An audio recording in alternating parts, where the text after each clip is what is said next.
Hello, everybody, and welcome back to Difficult Terrain. I am Putty, and I'm joined as always by Marshall. Marshall, how are you doing?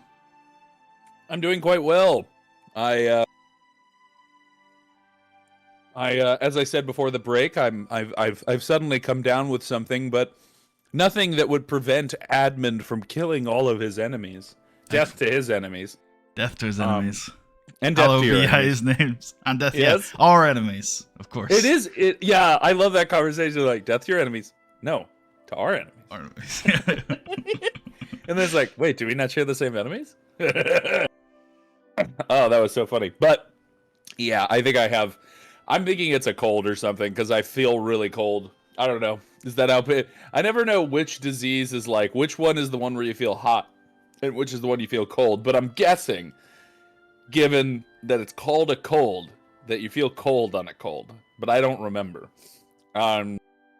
Anyway. But yeah, I've got my tea. I'm good to go. And then, I just got back from Minnesota, and in that fair state, I just passed my preliminary oral exam for the PhD. So now I'm going to be moving on to the dissertation. And yeah, so it's an exciting time. And you know who else is from Minnesota? Shelton Benjamin. Who's that? One of our top stars in the wrestling show we do. Oh, yeah. Cool. Good for him. What town is he from?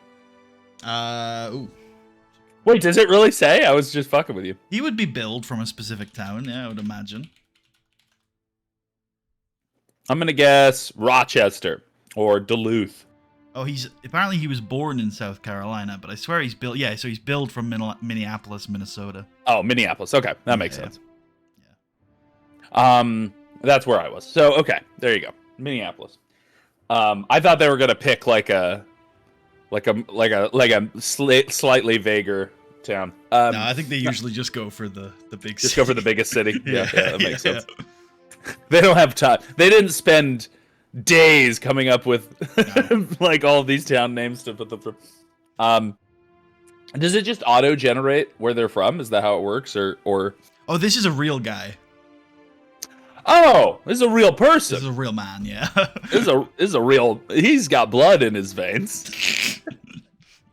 I mean, allegedly, we don't. Allegedly, know. Oh god. Actually, no. We will. No, we have seen his blood. So that's true, actually. So. Oh, jeez. Yeah. What in real life, right? Because he's in your game, right? Yeah. But in real life, where does he play in? What league or what show or? He might be retired now. Oh, okay. Our show is based in 2008 now, so it's been there are a lot of guys who aren't. He's probably retired back in Minneapolis. I could have had coffee with him. Fuck. It looks like he's not retired, but he's not wrestling a lot. He's just sort of floating around, making occasional appearances. He has a post on Twitter saying, "Man, I wish there was like someone here in town to have coffee with me," but yeah, there's no one. Yeah. So I forget why did that conversation start? I don't remember. But I was saying the other person from Minnesota is the new Democratic vice presidential nominee, Tim Walz. Right. I don't know if you've not that heard new about anymore. him. I don't think, but yeah, it's been a while, like a month maybe. Hasn't been like 2 weeks. Jesus, has it been a month? Well, I mean, even so, whatever. He's the newest one. I swear we've talked about. I swear we talked about him on the last. We might have. I don't know. Maybe not. He's the most recent. Okay, he's the most. Yeah, it was August 6th, so it was about a month ago. Oh man, we're all gonna die. That's true. Correct. But like suddenly, like quicker than I expected is the problem. Hopefully not. Mainly because of how the time moves forward. Yeah, it's accelerating, so I hear. It's accelerating faster and faster the older we get. At least it feels. Does it feel that way to you? People always Yeah, say that. for sure, for sure. I I think think speaking of feeling old, by the way, I've been buying some Yu-Gi-Oh cards lately, and this is one that came this morning, and it still says Magic Oh! card on it. Yeah, man, Soul Exchange. Yeah. I have that card. That's a great card. It is. I'm building a couple of decks from there's a format. Probably the first or second most popular legacy format in Yu-Gi-Oh is called Edison, and it's a format from 2010. And what I'm doing is I'm building one deck box with 2 decks in it, so that I can like I can play a game with someone and they don't have to have a deck from that format. Yo, so wait, you can play Legacy. You can play like old Yu-Gi-Oh. You can play like. There's Oh, two. shit. There's 2 really popular formats. There's Edison, which is 2010, which is like the beginning. Is it named or after middle- Thomas Edison? Why is it called that? It's named. So there was an event called YCS Edison, which is a town in the okay. US somewhere probably. Oh, okay, that makes sense. And so it's based on of what was legal at that event. And then the other most popular legacy format is called Goat, which is that's named after Scapegoats because it was a very popular card. Yeah. Okay. And that's even older. That's like before Synchro, I think. Okay. Cool. Wow. Yeah, I would. Soul Exchange is a card in one. So one of the decks I'm building for Edison are Frog Monarch, which is this card's going to go into, and Blackwing is the other deck I'm going to build. Okay. Cool. Yeah. So they call them. Do they call them all spell cards now? Yeah. Okay. They have to legally, actually. They lost Because the of Magic the lawsuits, Gathering? Yes. That's silly. Magic the Gathering sued them over the word magic? Yes. This is surely not a word they own. I think well, to be fair to them, they are in the same industry, and if you call something a magic card, that can cause some confusion. They have a leg to stand on. It could get confusing. What with the massive Yu-Gi-Oh label on the back. Well, actually, wait, no. The back doesn't say Yu-Gi-Oh. It just has that cool swirl design. Oh wait, does it? Oh, it does. It's not massive, but it does say it. Okay. I think it's bigger in the OCG, in the Asian. It's also bigger in the. Well, no. In the what I'm thinking of that doesn't have the label. Yeah. That's what I'm thinking. The show that doesn't have the label. It's just a soulless void where secrets go into. The other cards I got this morning, by the way, are very different in terms of when they were released. So we've got Card Trooper. This is an old card. And then we have 2 Link monsters, which are very much not old cards. You can kind of sometimes tell how old a card is just by the like. I doubt this is always true, but like the font or like. I feel like a lot of the older cards I used to play with, the text boxes were usually pretty simple. It was like 2 instructions, and I don't play it now, but like some of the newer cards I've seen, sometimes the font is like fucking 3-point font, and it has like. Yeah, what is that? That's so much. And honestly, like this card doesn't. All this card is you can summon it using 1 monster plus a dark monster, and then you can summon a dark monster from your opponent's graveyard. It really doesn't need to be this long. It's not that complicated. They've probably just over time gotten more legalistic in the way they have problem solving the card text now, yeah, and they hate keywords, which there's a raging debate about whether or not Yu-Gi-Oh should have keywords. Keywords as in a word that has a certain ruling whenever it's put in a card. So bounce would be one, right? So Yu-Gi-Oh players always, if there's an effect, and the way it's written on cards is return 1 monster from the field to the hand. And Yu-Gi-Oh players always just call that a bounce. So we could turn that into a keyword and say bounce 1 monster or something like that. But yeah. You can tell Soul Exchange. You can tell. So I think there's a blockiness to old cards because this just looks like an old card. Which it is. And it looks beautiful. That's a great looking card. I love it. It's a great art. There were common printings of it, more modern ones, and I was like, no, I want the old. I want the old one. Partially because I want the old text, because in Edison you play using the old text. And Soul Exchange I don't think has new text, but there are some cards that do. Like some cards that changed it.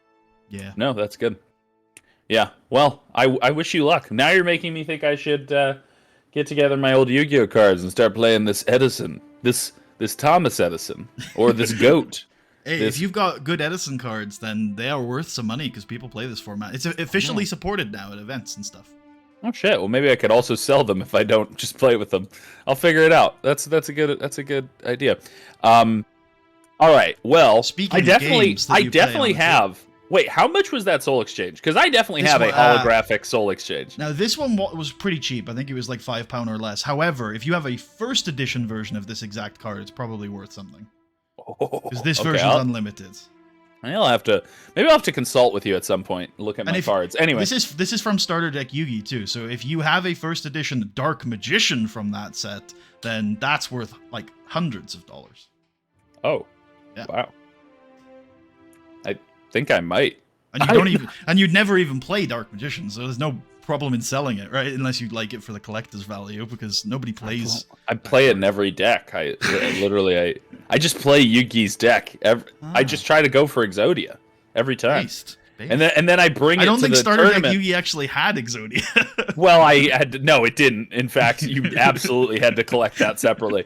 And then I would bring it to I'd bring my Exodia deck to competitions, and they'd say, "That's not allowed, sir." And I mean, if you I assume it's not allowed at a lot of them, right? One copy of each piece is still legal. Oh, really? So you could play the Exodia strap. I don't remember what level of event it was, but it was a serious event last year where somebody won with Exodia on the feature match, live on stream and everything. Oh wow, that's exciting. All right. Speaking of games, play on a table. Speaking of cards. Wait, no, there's no cards in this. There could be. I'm down. No. All right. Yes. So the Admand expedition. Quick TLDR. One sentence. What is this campaign, and what are we doing today? I would like to call this campaign viral marketing. Okay.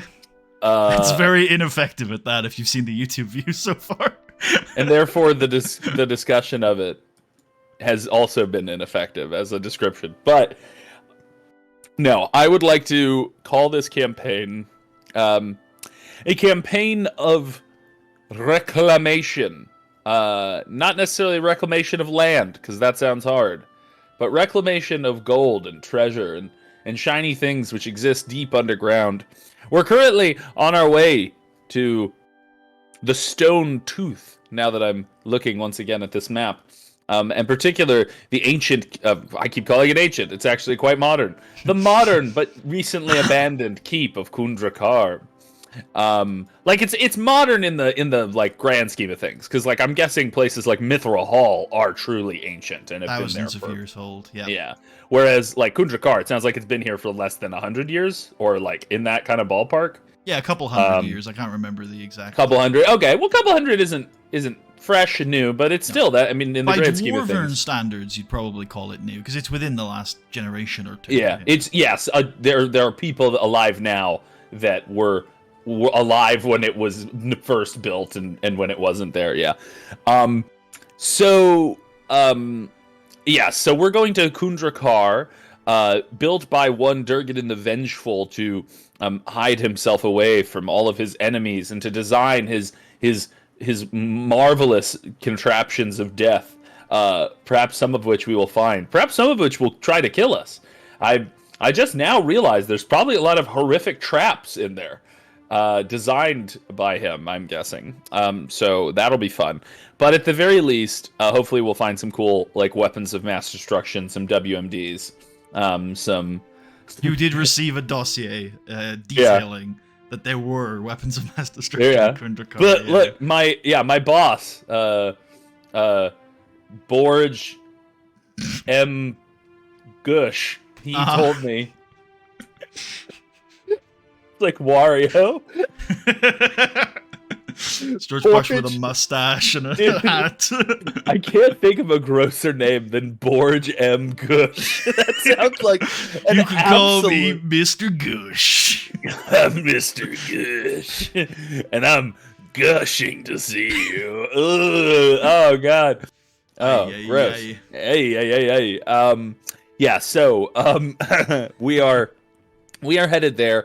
And we are currently, we have made our way out of Mirabar, through the Lurkwood, along the Lancer's Trail, and we are close. I don't think we've quite reached it yet, but we are close to Lurkwatch, which is the farthest end of the Lancer's Trail, at the other end of Lurkwood.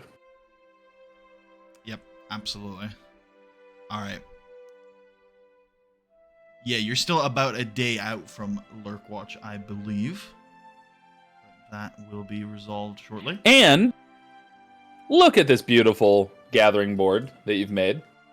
Yeah, I told last time about how I made one for the Forest Ranger campaign, but not for this one. And I looked the other day and I was like, I can just pretty much reuse that. So this is essentially the same one. We are in the forest, after all. Yeah, absolutely. You are. That's what I thought. I also love the sticky notes. They're very cool. I like the sticky note motif as well. Yeah.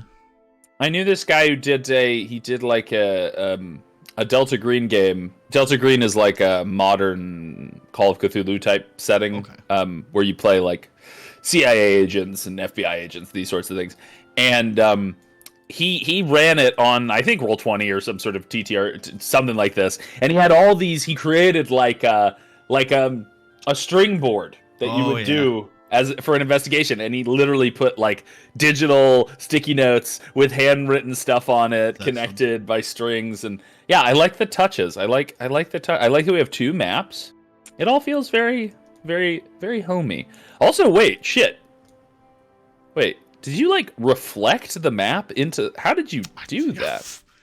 It's the magic of Microsoft PowerPoint. Wait, what? Yeah. Am I looking at Microsoft PowerPoint stuff right now? What? Well, you're looking at images exported from Microsoft PowerPoint. Oh. Yeah. I had a friend in high school that always used. We were like, he was really good at like graphic design and stuff, but he fucking swore by PowerPoint as his graphic design tool of choice. And over the years, I've realized how smart that man was. Wow, that's wild. Although it doesn't make much sense that this would be reflected on paper.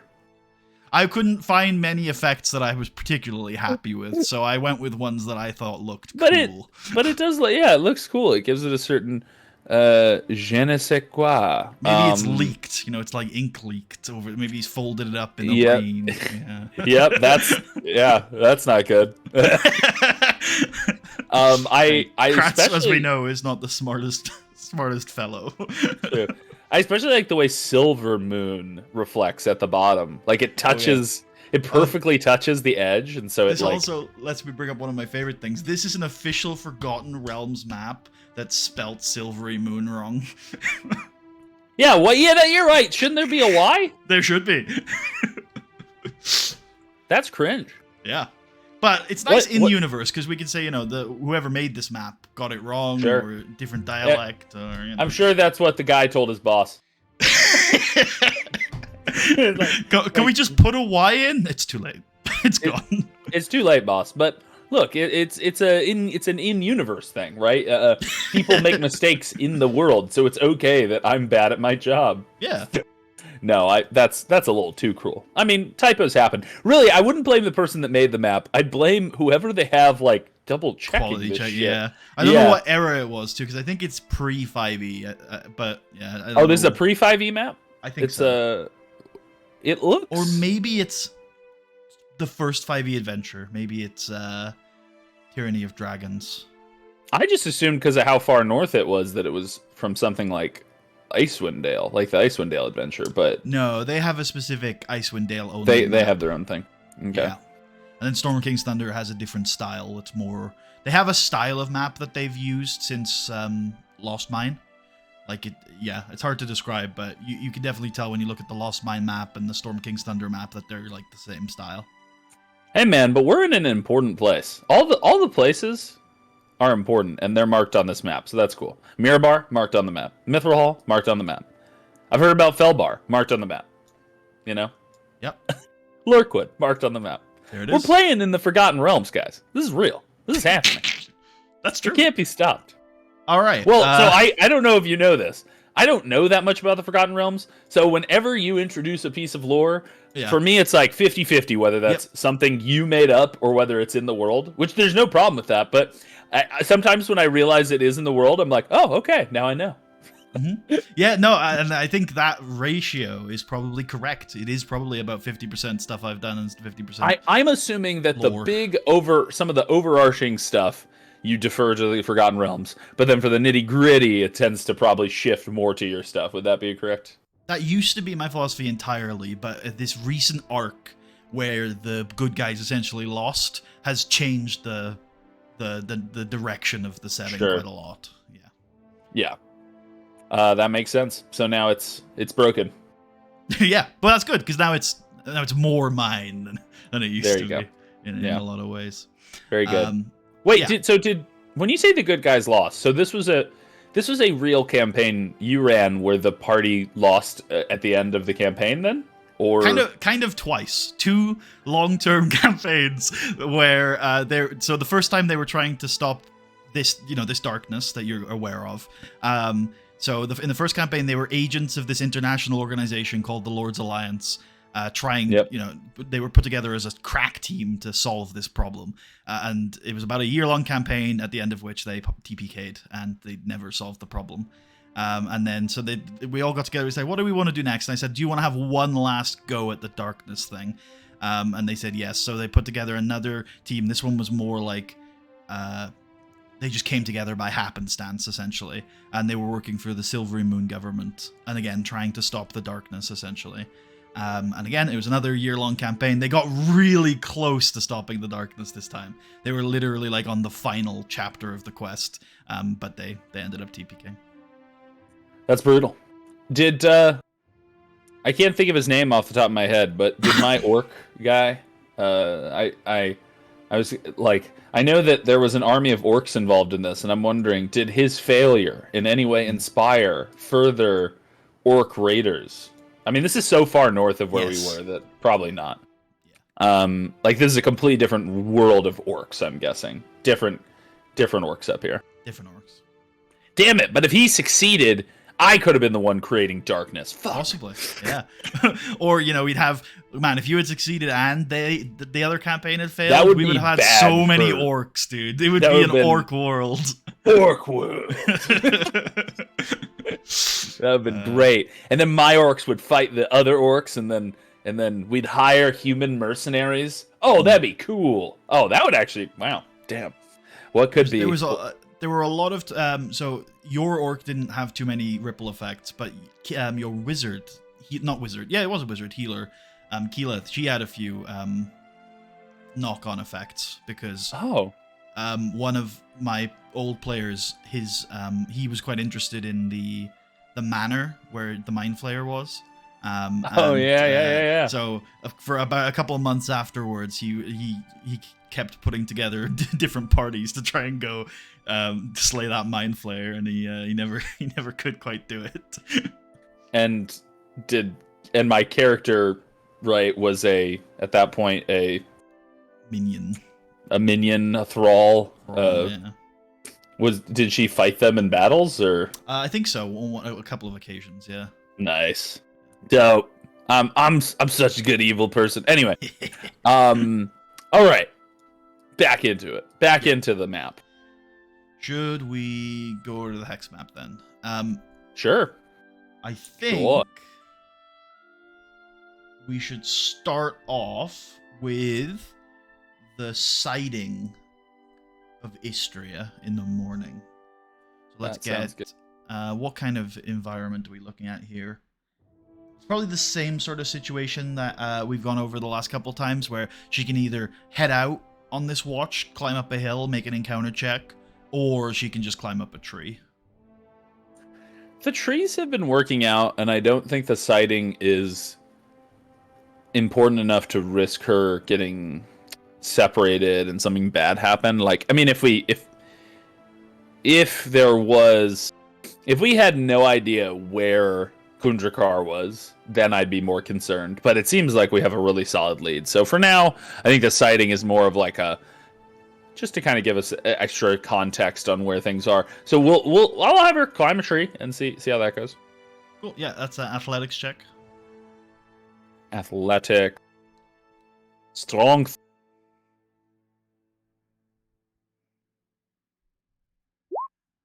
Oh yeah, she's been nailing these. So yeah, she can easily climb up to the top of a tree here at the start of this day and make me a perception check. Perception. Percepzione.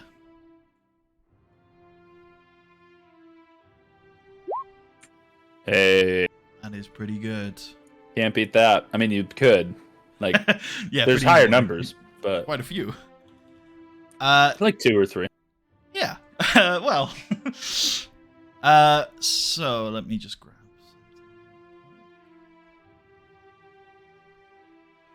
I'm not a numerologist, but I don't think it goes much higher. Actually, what the fuck is a numerologist? Now that I'm saying that, I thought it was a word you just made up. Is it a real thing? No, I think it's a real word. I'm like 90% sure it's a real word, but I don't. I think it has to do with like people that use numbers to do magic. I don't know. Oh. No, ologist surely is a term of science. Yeah, that word's never misused. Like for example, a Scientologist. Oh yeah, I was thinking of something, but I still couldn't think of. Yeah, that's a good point. Although I feel like that's used incorrectly. I feel like I mean, you would know more. But my than me. point is, people could use the word incorrectly. It just takes one guy popularizing it incorrect. That's not how language works, Marshall. It totally is very objective. Okay. Numerology. Oh my god, I fucking nailed it. I just looked it up. Numerology, known before the 20th century as arithmancy, is the belief in an occult, divine, or mystical relationship between a number and one or more coinciding events. And notice how they changed the name once you get into the age of science to make it sound more legit. Wow. Dude. Yeah. Huh. I think you kind of nailed that. Wow. Yeah. Wow. Very good. All right. Back into it. Yeah. Istria can see. People that do watch this show are like, what? What the fuck are these two talking about? What are they talking about most of the time? Istria can see to the east, coming through the kind of trees and the foliage, a lot of light. A lot of light. All right. What direction did you say? East? East, yeah. So basically where we're heading. Yeah. It's distant. It's like probably, it's a few miles. It's a lot of miles to the east, but she can see sort of poking out of the trees some light, which is odd in this world of eternal darkness, which you're. Yeah. I have a guess what it is. We were told that people build lighthouses in the Darklands, and so I think that might be the first one. That's gonna be my guess, but it could be something else. I think Istria is going to report this to the rest of the party. Is it only visible from the trees, or like once Istria spots it, can people see it from ground level if they move in the right way, or is it's only from the trees? Yeah, only from the top of the tree she can see it. Well, that's good to know. I'm inclined to just let it chill for now, and we'll find what it is eventually, I think. But good to know. All right, cool. Let's take a look at my little procedure here. So next thing, looking at what I've got on my list that we should do, is we should roll our 6d12 for the encounters for the day. Always like to start the day with a 6d12, personally. All right, excelente. Need to open up my spreadsheet here, I think. In the meantime, you are now, I think I'm happy to say, in the Darklands. I presume you are going to have sources of light at all times. Wow. So it's fucking dark here, huh? Yes, sir. It's especially dark because we're in a forest, right? We're probably not even really getting the, like... You talked about that there might be, like, some residual light for a while, yeah. But since we're under tree cover, we probably get very little of that. So you probably already were under dim light conditions a lot of the day anyway, even in sunny territory. That's spooky. Wow, truly terrifying. Someone should build some street lamps around here. The meantime, they should pay a full team of lamp. Now I don't know the word for that. What's the name of someone who lights street lamps? A lamper? A lampalier? Yeah, I think you're on the right line. I think it is lampalier or something like that, isn't it? A lampologist. Yes. Well, I googled it and it just says lamplighter, which I guess makes sense. Oh, lamplighter. There you go. the lighter of lamps. I like Lumineer though. Ooh, That's yeah. fun. All right. So, yeah. So they I think that we are going to keep light going, and that just means I'm going to need to track our usage of oil. So we have 100 flasks of oil. We could keep one light going every day, which would consume something like 1 flask of oil a day. I mean, the question is, are we also keeping them going when we're not walking? That is a question I need to think. Because, well, presumably in the forest, we could probably make campfires to light our camp. We don't necessarily have to worry about that. But, so maybe I'll assume we're using campfire to keep our camps decently lit so we can see where we're going. And then when we're moving, we'll use the lantern. I guess, if I'm pretty sure this is correct, it should... Let me do the quick calculation. Because the only awkward thing is the lamps last 6 hours, but obviously we travel for 8 hours a day. Yeah. So all that means is, I think, 4 times 8 is 32. Oh, man, no. The two numbers do not perfectly divide into each other. So there's not going to be a super easy way to do this. So I'm just going to have to do it in fractions, I guess. That's rough. You could also, you could burn 2 flasks a day and then just have those bonus 4 hours, I think it would be, you know, around camp in the mornings and in the evenings. You know what I mean? Yes. Yes, indeed. I do know what you mean. Okay. I think that's the way we're going to go. I think that while we are still in the Lurkwood, I'm not as worried here because I still am operating under the assumption that there's some patrolling of this area by the Lancers and that it's not completely... It's not as bad as it will be once we leave it. So I think I'm just going to keep the bullseye lantern going for now so that people can see the trail in front of us. And then eventually, when we get into more dangerous area, I think we're going to have a bullseye at the front and a hooded at the back. Now, here's a question. Light. For 12 hours in a day... No, yes, 12. 12 hours in a day, Istria is separated from the party. Are you giving her a light source as well? I mean, I guess that's not really the question. Is she continuing to scout? Because if she is, she probably needs a light source. Fuck. I mean, so here's a situation where... What do I have... What do I have my boy doing? What do I have... I have... let me pull up the sheet. Yep. What do I have Kratz doing? Kratz is navigating on the travel watches and foraging on the first active watch afterwards.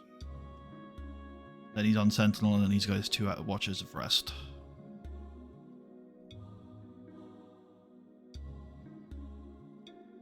Yeah, and... So, it'd be easy enough to replace Istria with foraging. Navigating requires what skill again? Survival?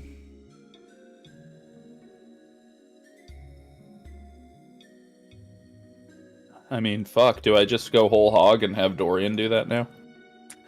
Just betray Kratz? Yeah, Kratz would remember that. Well, no, this would be a pretty sneaky way to do it, because I could send Kratz off.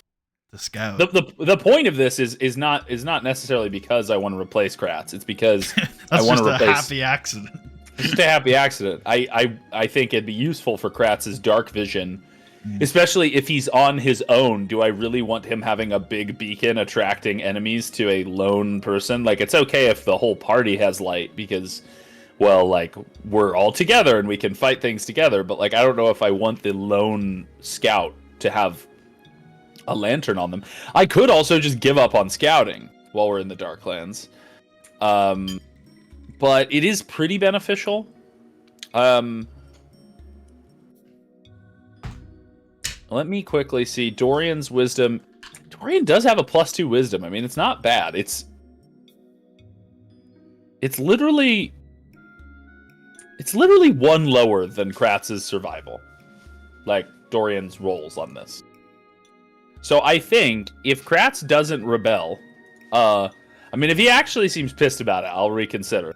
But I think Admand is going to go to Kratz and say, Kratz, now that we've entered the Darklands, I think I don't want Istria up front without a light, but if she has a light, I'm worried she'll get attacked. I think one of us with dark eyes, dark vision, should be at the front so that we don't have to have a light on us. But, well, I'm no good scouting. Would you mind taking on Istria's role while we're in the Darklands?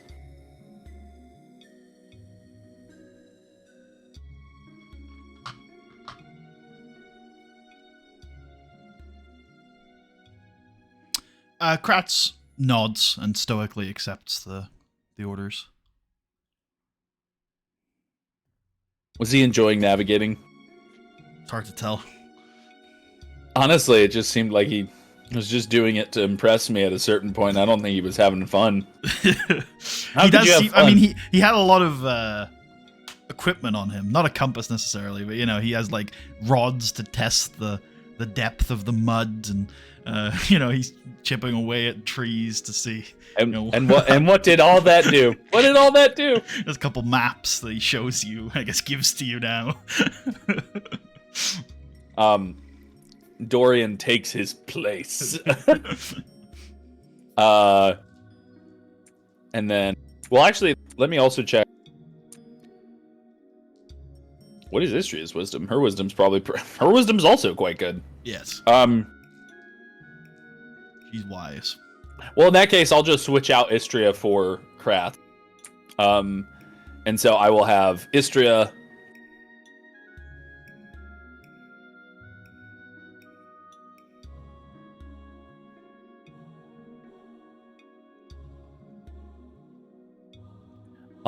I'll have Istria navigate, forage, and I'll have Kratz. Now, I don't know if we should do this now or later in the day, but I think maybe we'll have to retcon a little. I think Kratz would be visibly upset if you took him off that foraging watch. That is something he thinks he's the best in the party at. Whether or not you agree, that's up to you. But that's what he thinks. So he doesn't want to scout 3 times. Yeah. I guess that's the result. Unless you wanted to switch up the all the other watches to make it so that he can forage and scout a 3rd time. What a useless piece of shit. No, I'm just his insubordination. It's not becoming of a Kratz. I mean, if you order him to scout instead of forage, he would, you know, he tells you he'll do it, but he thinks that would be. I hate you. I hate you. Let me see here. There might be a way to make this work. I mean, I could just give up on one of those scouts. I could.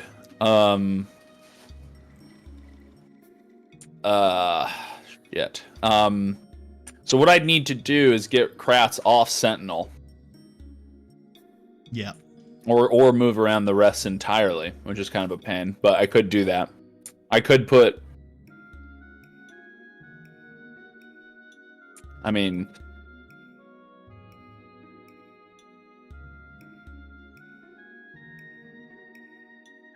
Oh, man. It's going to require a lot of thought. Okay, wait. I think I know what I'll do. I think if I move... If I move those rests down... Well, no. Oh, fuck. Oh, this is just too complicated. Alright, I'm just gonna...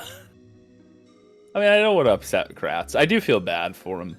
I mean, he's so bad at it. He's so bad at it. I mean, he shouldn't be. Statistically, he should be slightly better than Dorian. But in reality... in reality. And like as he levels up, he'll get better and better at it than Dorian. But like once his proficiency bonus like really kicks in full, but And you might level up today. that's true. Yeah. His proficiency bonus won't go up though, No. right? No. Yeah. So, okay. Okay. He gets an ASI, I think, at 4 though, so you could put that into wisdom maybe. All right, Kratz. This is you now. This is who you are. Okay. I'm gonna have that'll stand then. So well, wait, no, sorry, it won't. No, you stand. got 2 navigators at the moment, yeah. And no scouts. What was this all even for? All right. So that's how you're Man. gonna do it. So you're gonna cut out that 3rd scout. You're gonna have Istria and Kratz foraging on watch I think 4. that's the plan. I think that's Alright. the plan. I mean, because for the active scout, right? The inactive scouts are the ones you do while traveling. The active scout is the one you do while at base, while at rest or whatever, standing still. The active scout still probably requires going away from the party by some significant Yeah. margin. Yeah. Okay. The difference between them really is that to even be able to scout while moving, you have to be faster than the expedition, which Kratz will be because your expedition I think is 25 feet, because that's the slowest speed you have. Yeah. And Kratz I believe is 30, so you know he will be. Another reason Admand couldn't be the one to scout. Yeah. No. Well, actually, to be fair, maybe you are at 20 speed at the moment. I'm actually not sure. I think it's 25, but maybe the mules are heavily encumbered. But I Even if they are, their base speed is 40. is So it? I don't. Okay.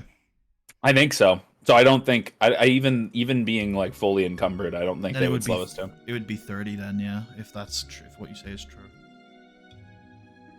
The horse's base speed is 40. I guess the mules is 2. I'm just gonna double check that. I don't know why, but I have a memory of it maybe being smaller. No, you're right. It's 40. Okay, so yeah, even if they're heavily encumbered, because I made the rules of heavily encumbered a bit nicer, so it's 5 feet, 5 feet instead of 10 feet, 10 feet like it is raw. So yeah, 30 will be their minimum. They're very useful, huh? These mules are very good assets. They're mules, dude. All right. All right. Okay. Let's return to my list here. Let's go for the foraging checks for the day. It looks like I wanted to do next. So that's 3 for Dorian now, 1 for Kratz, and 1 for Istria. These are all survival checks.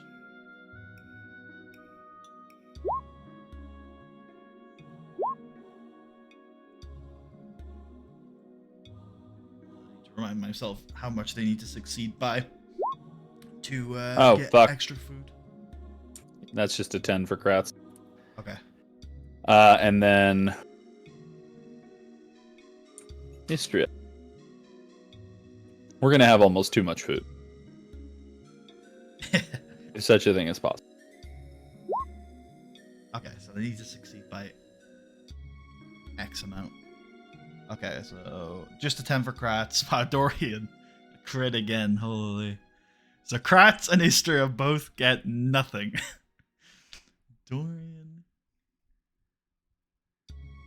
Dorian, meanwhile, finds all the bounty of the forest. He comes back leading a baby, a calf, by a rope, and he's like, "We shall feast." How did you get that, Dorian? Don't ask. 7. Dorian gets 7 rations. He keeps 1 for himself, and he gives you 6 to distribute as you please.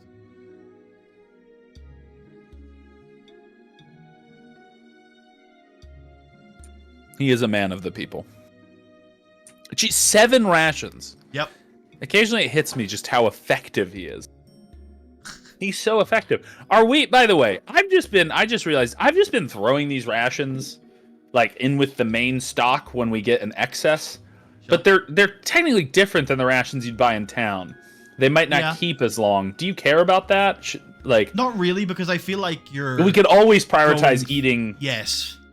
the ones that would fresh go ones. bad. Yeah. Yeah. And I presume it's never going to be a case that they stick around for so long that we need to worry about I it. think so. Especially because with Kratz, we might talk about it a little bit more but even he knows how to preserve meat. Because Kratz is going to be hunting meat. Exactly. Whereas Dorian's just getting berries and things like that. And yeah, and vegetables. They'll last Quite I don't know, a week at least. So, and with the meat, even if we don't have enough time to like fully smoke it, although probably we could at night, we could smoke it a little bit, but we also could salt it, or we could do various things to keep it going a few more days or whatever. So yeah. And if you wanted to in the future, you could get another barrel with salt in it, and that'll make storing meat really there's easy. a salt pork. So that is gonna be But on a day like today, for example, because you have 6 excess, you feed you only end up having 1 excess, don't you? If you give a ration to everybody. It's true.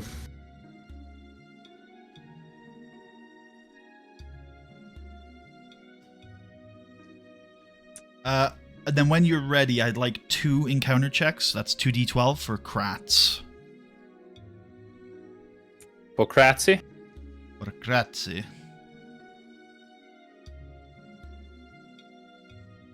Honestly, given Kratz's luck, I wouldn't be surprised if he immediately just gets attacked by the toughest monster on the fucking chart. Just like single-handedly gets attacked by 3 rust monsters and runs for his fucking life. Run! It's possible. Rust monsters aren't known to frequent this area. They're more of a hill creature. Oh, they're more hills. Okay. Yeah. All right, cool. Then let's go with let's start with the nav check first. So I believe Istria succeeded in scouting yesterday. So she can. I'm just gonna say she did, and we can have an advantage survival check from Istria first. Okay.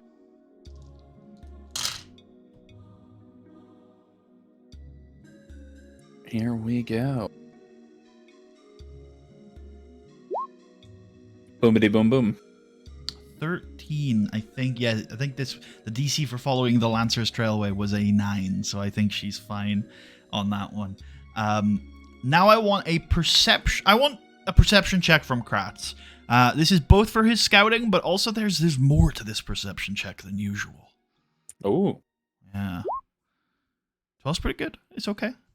It's successful enough to give Istria perception. For Kratz, it's amazing. It's amazing. Yeah, it's actually like the best he's ever rolled. It might be. I don't know. Yeah. Okay, Kratz returns at the start of Watch 3 to give his report, and he tells you something strange is up ahead. He tells you that when he was scouting up ahead, he ran into something unusual. He ran into a strange noise, a deafening sort of, hard to describe, sort of like a deafening high-pitched sound that kind of echoed across the forest. It was very disorienting, and it was very discomforting. High-pitched? High-pitched and loud, and ringing. How long did it last? It kept going. Kratz had to retreat from it because it was that disorienting. You didn't hear it stop. But it did seem like he was able to get away from it. Like it wasn't so pervasive that it covered. I mean, I guess we wouldn't have heard it just 10 minutes back, so it wasn't like a cannon or something that we would hear a mile away or something. That's worrying. That's worrying if it's something that loud, but it's not something that's presumably far off. How long did it take Kratz to get away until it didn't like hurt him anymore or wasn't disorienting anymore? Well, he tried to push into it to try and find the source, first of all. He tried to press into it, and it kept getting stronger and stronger. And then maybe it took about a minute to get out of it once he'd started retreating. Minute. Okay. Well, that and I guess sounds possibly relevant to this is not something Kratz would have noticed, but everyone would have noticed that this part of the Lurkwood that you've started traveling in today has quite a wet ground, muddy that kind of thing. You've seen a few Damn. pools and ponds. I mean, it almost sounds like some sort of magical barrier. Well, good job, Kratz. You did well. We'll see if we encounter it as a group. Oh, move one hex for me as well, just because you would have done that.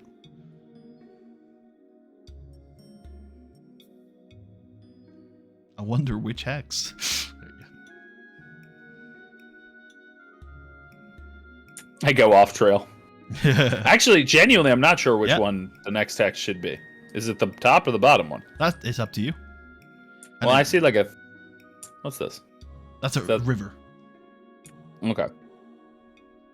Okay. Not that you would know that, but whatever, I said it. Well, hey, I mean, you can kind of see it. See a chunk of it. Okay. So, sorry. Yeah. So what were we saying? There is this noise. Yeah, I mean, for now, we'll keep it in mind.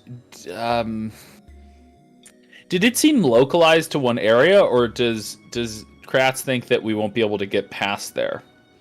Well, Kratz thinks that it was coming from somewhere. He was able to follow the noise to an extent, and he thinks that if he wasn't like physically stopped, not physically stopped, but if he wasn't being driven basically mad by it, he could have kept going and found its source. So it's clearly coming from somewhere, but it's so close to the road that he doesn't think he will be able to continue on the road unless it stops or moves or something like that. Didn't seem to be moving. Does Dorian have any idea what this is? Could I have him roll Arcana or History if either is relevant? You can have him roll Nature. Oh, Nature. Well, Nature is Wisdom, right? Nature is still Intelligence. I keep thinking it's Wisdom. Nature is still Intelligence. It's still a knowledge-based skill, yeah. It's still knowledge. I think in this case, I will have him roll Nature because he has the highest end. Fuck Dorian. Dorian has no fucking idea what this is. Dorian, I don't study forests. I'm not a forest nerd. I'm not a tree hugger, okay? You're looking for a druid, not a wizard. Don't blame me. Yeah, well, that's kind of concerning.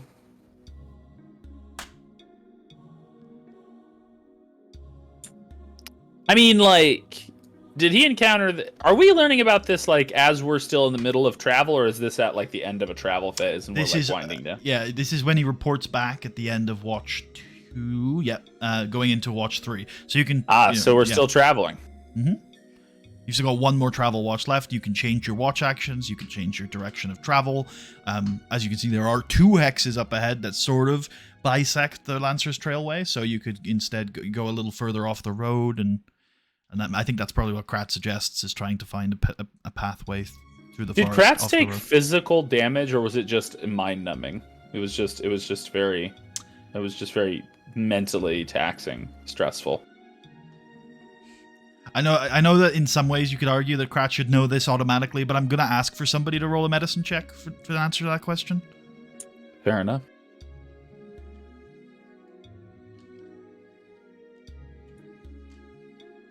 I don't think we do have someone that just has medicine. Billy? I think actually Faldor might. But I might be wrong. Faldor. Yeah, that bastard does. He's good. He's got quite a few skills. Yeah. Okay. I'll have him make a medicine check if he's willing. Yeah, no, he doesn't tax me. Kratz is his friend. He looks over him, make sure he's okay. Oh, that's right. I forgot that those two knew each other.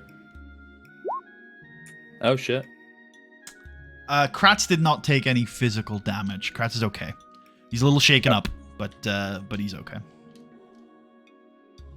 Well, the obvious thing I'm thinking is I wonder whether we could just, if it really is just a sound, whether we could stuff things in our ears and just deafen ourselves partially, and we could just get past it, or we could try to get closer to it if we stuff our ears. Part of me is inclined to just go past it, because I want to get to the dungeon before I die. Um, I'm not even joking. I want to get to the first goal before I lose someone. That would be great. What were you about to say? The first dungeon, of course, of The first dungeon. Yeah. But that's that you got to get to the first one Yeah. before you get to the second, you know? Yeah. The mini the it's like the prologue dungeon. Yeah. I wouldn't call it mini. I'm not saying it's yeah. I'm not saying it's mini, but yeah, I'm sure it has plenty of rooms and such. I mean, here's an interesting question. What do you count as a mini dungeon? Like 5 rooms or less? Or that's a really interesting question. My instinct is to go by session time, which I know is very variable, but I would maybe say one that's designed to be finished in a night. Because I have parties that sometimes can take 3 hours in one room talking about some bullshit, so it's super variable. And then sometimes they'll grind through like really interesting rooms that you thought they were going to spend more time in. And, yeah. But I get what you mean. So a one session is a mini dungeon. One level, maybe 4 to 5 rooms. One that you hope is a one session dungeon, And then a mega dungeon I think is going to be like, I don't know. I'm gonna say at least. Yeah, I would say over 75 rooms, right? Like something like that. Like it's got to be enough that. I think a mega dungeon is one that under normal play you could probably take a year or more in. I would probably say. Yeah. Oh, for sure. Like it's a campaign. Mega dungeons are campaigns. Yeah. I've never finished one. I've never even gotten close to finishing a mega dungeon. Like I've played some, but they're so big and they require so much sustained effort. And if you're playing with a GM that doesn't hold punches, like they're also super lethal. There's traps everywhere. There's monsters everywhere. There's like they tend to be.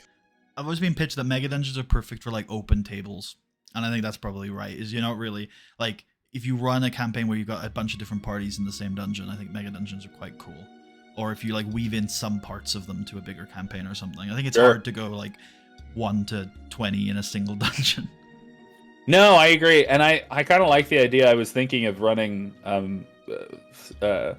running a game at a like you said, an open table at a game store, and basically pitching it as, look, like show up, you'll get a character, you can always come back with that character, and if you don't show up the next session, your character is just taking a break, and it's a constant recycling of, and you could even justify it by like something like an expedition to the dungeon. Maybe there's 100 people on the expedition all camping outside in some big home base, and they send a few more in every day. Or it's that classic gold rush town, right, where it's like this dungeon has been found and people know there's lots of stuff in it, so literally like a small town has been set up nearby just to facilitate that economic structure. And every few days a few more adventurers trickle in and a few trickle out, and people who want to sell to those adventurers trickle in and start building up the town and things like that. And as they get further, and like you could even imagine like when this group eventually clears out like a whole level, that level could become part of the town, right? People start moving into it and putting in like putting down roots. And anyway, all right now so I think I'm inclined to try to do that. So what we should do is look for stuff we could stuff in our ears. Just before we continue on, can you roll me a D2 to figure out which tile this has occurred in? Because it's either going to be this one to the top right or the bottom right of you. I'm kind of ambivalent as to where it's happened.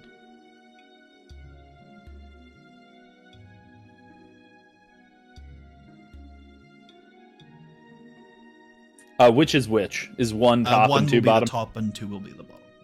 Yeah. Okay, so it's the bottom one.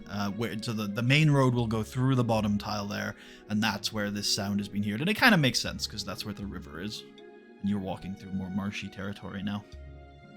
Okay. We're in marshy territory. Mm-hmm. Okay, I know exactly what we'll try to use to stuff our ears then. Mud. Do you know what a cattail is, buddy? Not other than the obvious literal interpretation of the phrase. Sure. I'll show you a picture of one, and you can tell me whether you think there might be some in this. Oh, sure.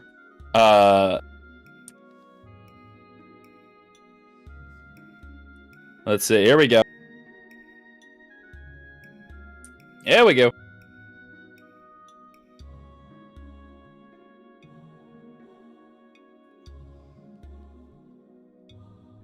So I just sent you a picture.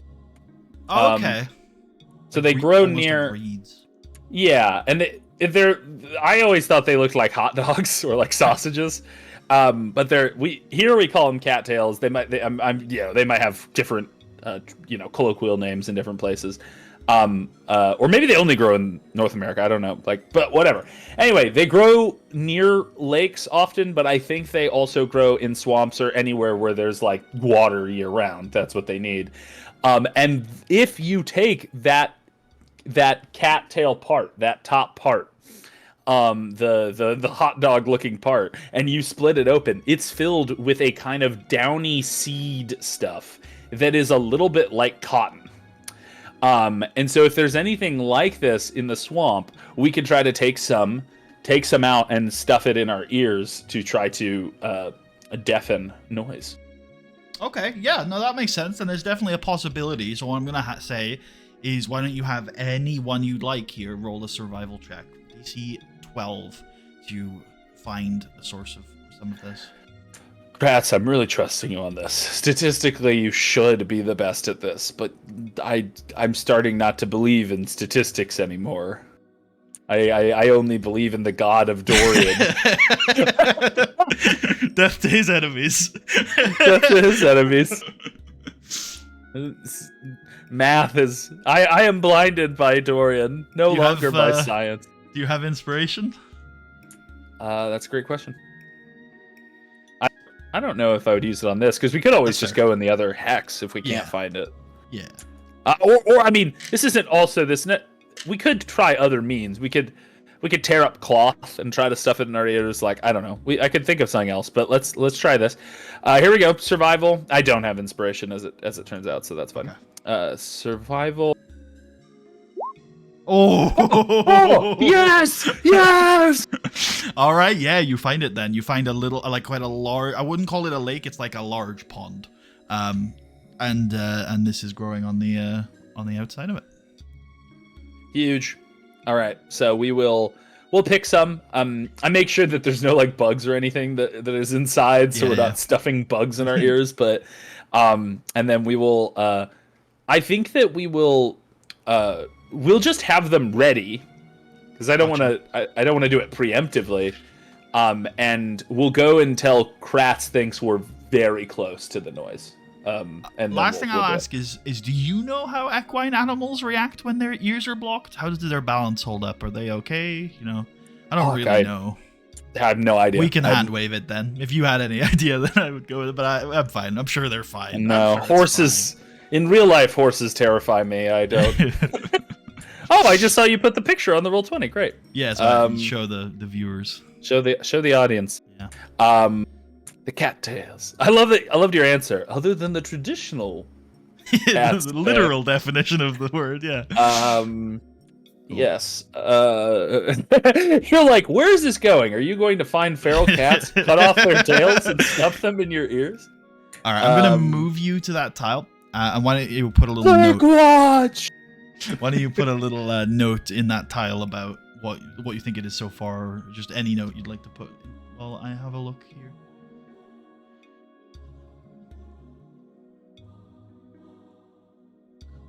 Yeah. So Kratz is going to stick with you, by the way. No scouting this watch. He's going to stay with you. It sounded like you wanted to have him. Yeah. I think we want to pass through this together as a team. High pitched noise causes pain. Lovely. Just gonna put that in the map layer. Oh, did I put the right thing in the map layer? I did. Cool. Awesome. Yeah. Let's have a nav check now, and it's got advantage, and it's either Istria or Kratz. It's up to you since they're both here now. All right, Kratz. One for good old sake. DC 9 with advantage. Oh, you didn't even need the advantage. But got even higher on the second one. Excellent. So he deftly navigates through the Lancer's Trailway. Wait, almost like... is this the beginning of the Kratz era? Is he? Is it? Surely. It's turning around. He takes you off road a couple of times. As it's with that high roll, he says we're going to move off the road a little bit here. I know to get back on it, and it's going to delay the amount of time until we hear that noise. Whenever he says that, everyone sweats. They're like, okay. He sticks his stick in the ground to see how deep the mud goes and nods. But then eventually you hear the distant sound of this ringing, echoing, high-pitched noise through the forest. We open our cattails, we stuff our ears, we put it in the... Thanks for reminding me we had horses. That probably would have been bad if we didn't do it with them. So we stuff it in their horses' ears, and we're gonna see if we can get past it. We're not really trying to find out what the noise is. We're trying to get past the noise.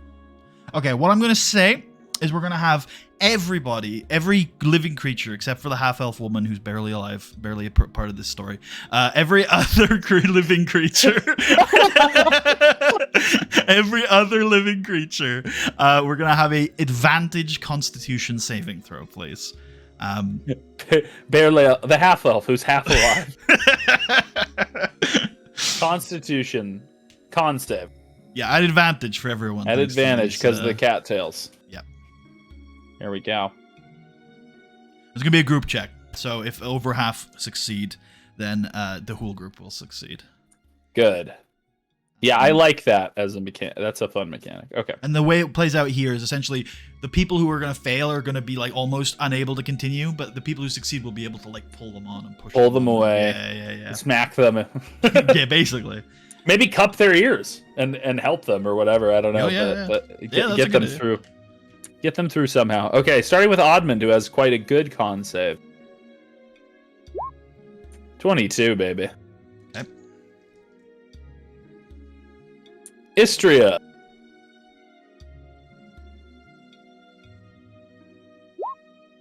11. That was good. That's a fail. Oh no. Do the horses count as people? Yep. Well, creatures, living creatures. Creatures, but they're relevant parts of the story. Yeah, I wasn't trying to trip you up and say they're people. No. But... Well, are they more man than a horse, or are they more horse than a man? I'm not a horse nationalist. I'm not one of these. Horse rights nationalists. Also, great BoJack reference. Yep. Man, I'm in the mood to rewatch that show. I might do at some point soon. I'm rewatching Stranger Things at the moment. Actually. I need to do that because I haven't watched the most recent season, and then I had this realization where I'm like, dude, the first season of that show came out so long ago. I don't even remember what happened. I feel like I just need to. Yeah, they do there were a lot of things from season 2 that I thought happened in season 1. I just finished season 1 on the rewatch. Okay, well maybe I'll just rewatch that. That's a success from Kratz. 13th, good job, Kratz. Kratzy, baby, Billy, come on. 9, come on, advantage, people. We're at 2 and 2. Faldor. He's a constitute halfling. Surely he's got this. Okay, that's a success from Faldor. Oh. Dorian. Death to his enemies. Hallowed be thy name. Dude! Death to his enemies! Literally, Dorian just pulls out the fucking stuff and it's just like, I don't understand what the problem is. I don't hear anything. He sticks crossbow bolts in his ears. Straight through the brain. It's like, I've just lobotomized the part of my brain that hears sound. So I'm fine. I'm fine, and I'm sure that won't have permanent, long-lasting effect. All right. BoJack. Is he a man? Is he a horse? Okay. Yes. I might just have to roll this twice. Oh no, it has not have. Okay, I can fix that. But it did have the default advantage thingy, so it still worked. 16. Yeah, that's a pass. Before you roll any others, I'm just gonna fix the animals to have an advantage toggle for you. Sure. Just because I'd like you to have that. No, good. And if you ever want to do it for yourself, by the way, it's here in cogs. It's roll queries. You switch to advantage toggle. Whisper rolls to DM. You switch to whisper toggle. There you go. I think I knew that. I think I just forgot that I could control the horses in the same way I can Admand. So no, that's right. Okay. Right. Advantage, horsey, constitution. Larry does it. That's a success. I think you're good. You might as well roll the last one now. But yeah, you've got 6 successes and 2 failures, so you should be good. Norris. Should be good, I mean, are good. Who failed? It was Istria. And It was Istria. It was Billy. And no one else. Everyone else crushed it. Everyone else crushed it. Yeah. So Billy, obviously unused to these sorts of things, has to be like helped along by Kratz. Istria, just maybe her earplugs aren't in properly or something like that, and has to be helped along as well. But you all, as a team, successfully pass through the area, and as you're walking through the road, you do eventually, I think, see the source of the noise, which off the road. Yeah. You want to say anything? No, I just didn't know I was going to see the source. Yeah. That's cool. What is it? Off the road, you see on another one of these very, very large lakes, sitting around it on various, some of them are on the mud, some of them are on the stones, are these luminescently colored toads. They're bioluminescent as well. They're glowing faintly, and they're just making this loud chirping noise in chorus with each other, and one of which is incredibly large. There's this massive, huge-sized toad that's guiding the chorus. Weird. They don't look aggressive. That's cool. You can pass harmlessly. Yeah, that's cool. That's interesting. That's different. Yeah, we make note of the toads. Could someone, I mean, now that someone's seen them, could I have someone roll nature to see if we know anything about these toads? Sure. Yeah, whoever you want. Maybe Dorian. Dorian seemed not confident, so I'm gonna have the genius, big-brained Admand roll nature, not with advantage. I think that's high enough to know that you've heard some stories, and usually they're just called like wood frogs, but in this particular part of the world, they are known to maybe be blessed by fey magic. There are lots of rumors about them, but they're able to create these very powerful sounds when they are together. I think from the stories that they don't tend to group in this large of a group very often. This must be multiple different almost tribes or families of frogs having arrived here. Okay, cool. Well, yeah, we make note and we continue on, and it looks like we're at the doorstep of Lurkwatch. Yes, not really, I'm going. Tomorrow you'll reach it, right? Yeah. I've put your note back on the token layer if you'd like to edit it, and I'll chuck it back on the map layer.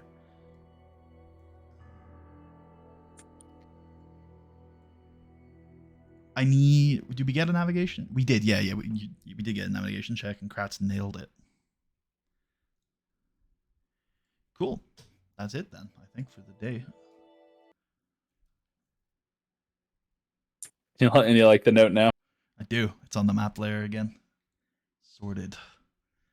And I think you get inspiration for solving this problem. It was, I think. Hey, nice. Dope. Immediately burns it to get Cheetos. Cool. We've already rolled the encounters for today, so you can get your short rest if you need it on anybody. Yeah, we can start the next day.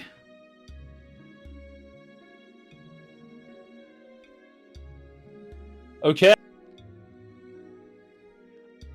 All right, you ready for the next day? Or are you still short resting? I think everyone is. I think everyone's at full, and all of our resources are back. So yeah, I think I just needed to replenish 1 hit die to Krat, so we're good to go. All right. We'll do this next day a little differently because you're not going to be traveling, at least as far as I know, for all of it. So we'll just do the first 2 watches and then we'll go from there. So let me just reference the sheet here. Are you still good with all of those watch 1 I guess watch 1 is just going to happen, right? But I guess, do you want to change what Istria's doing on watch 1? I guess that'd be the only one that would be question mark. No, I'm fine with still sighting. I mean, All we right. might see something interesting. Let's do athletics, climb the tree.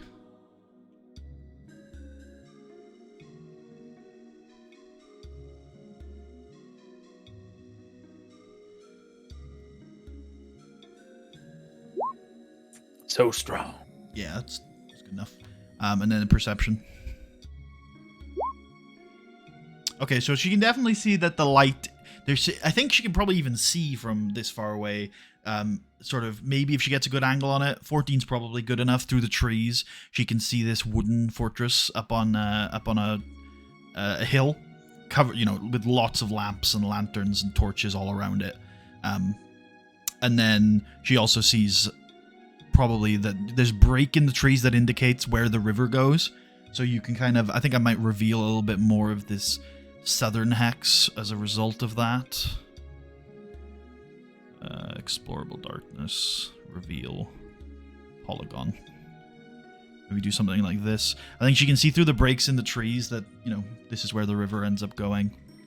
I think probably no further than that. Cool. Any questions on any of that? Or is that all pretty clear? No, yeah. Good to know. Does she think that the light she saw earlier was just Lurk Watch? Yeah, probably. Okay. Cool.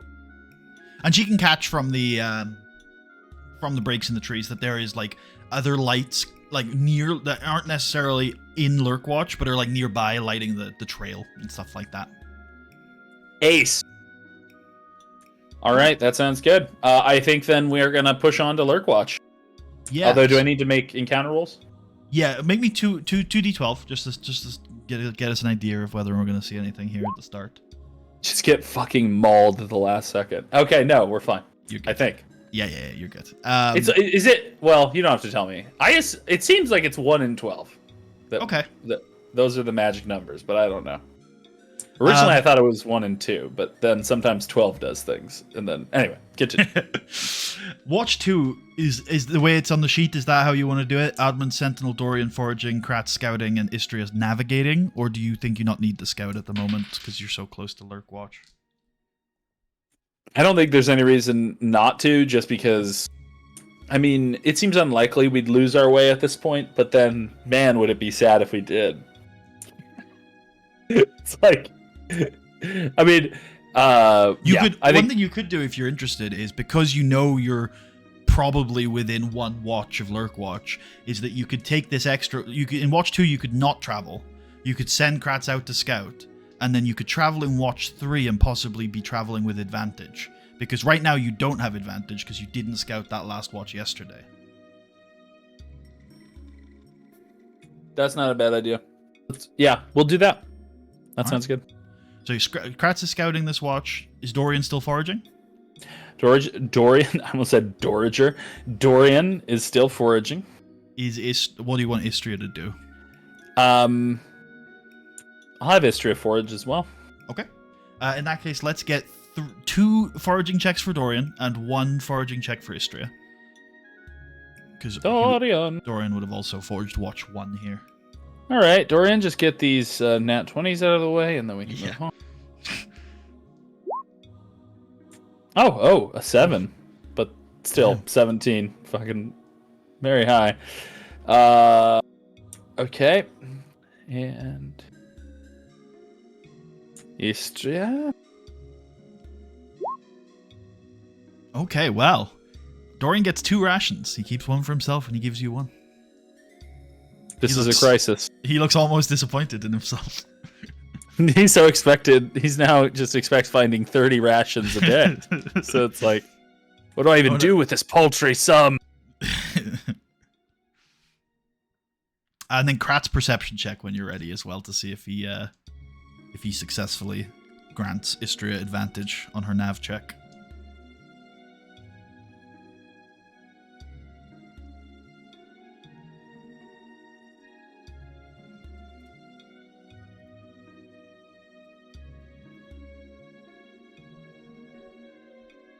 Okay, you said Kratz perception.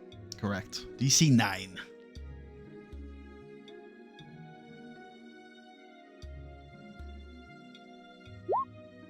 All right, he's good. He's fine. Crushed it. And then He's so good. he returns. He says he's walked the trail basically to Lurkwatch, and it's looking safe and quiet. And he tells Istria what he knows. And then for this third watch, I assume is Kratz. What's Kratz going to do on this third watch? I'll scout again, or there is still a value to scouting because if you did have an encounter, you could. Kratz has a chance of spotting it, I suppose. I will have Kratz. Come back, and I will have him. Forage. Yeah. I'll just have him forage. All right, then it's foraging for Dorian and for Kratz this watch. So one more roll for each of those, and then after you've done that, a survival check for Istria on the navigation. Jesus.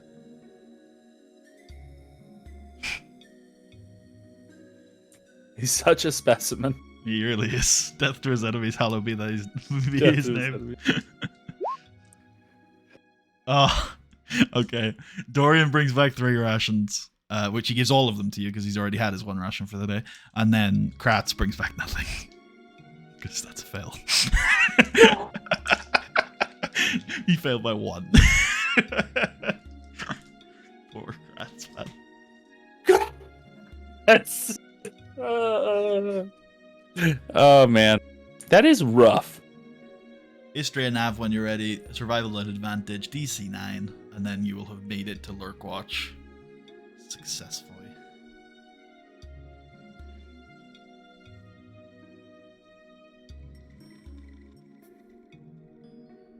Very good. We're at Lurkwatch. Lurkwatch. Well, not yet. You got to make this check first. No. Surely she can't fail DC 9 with advantage. Surely.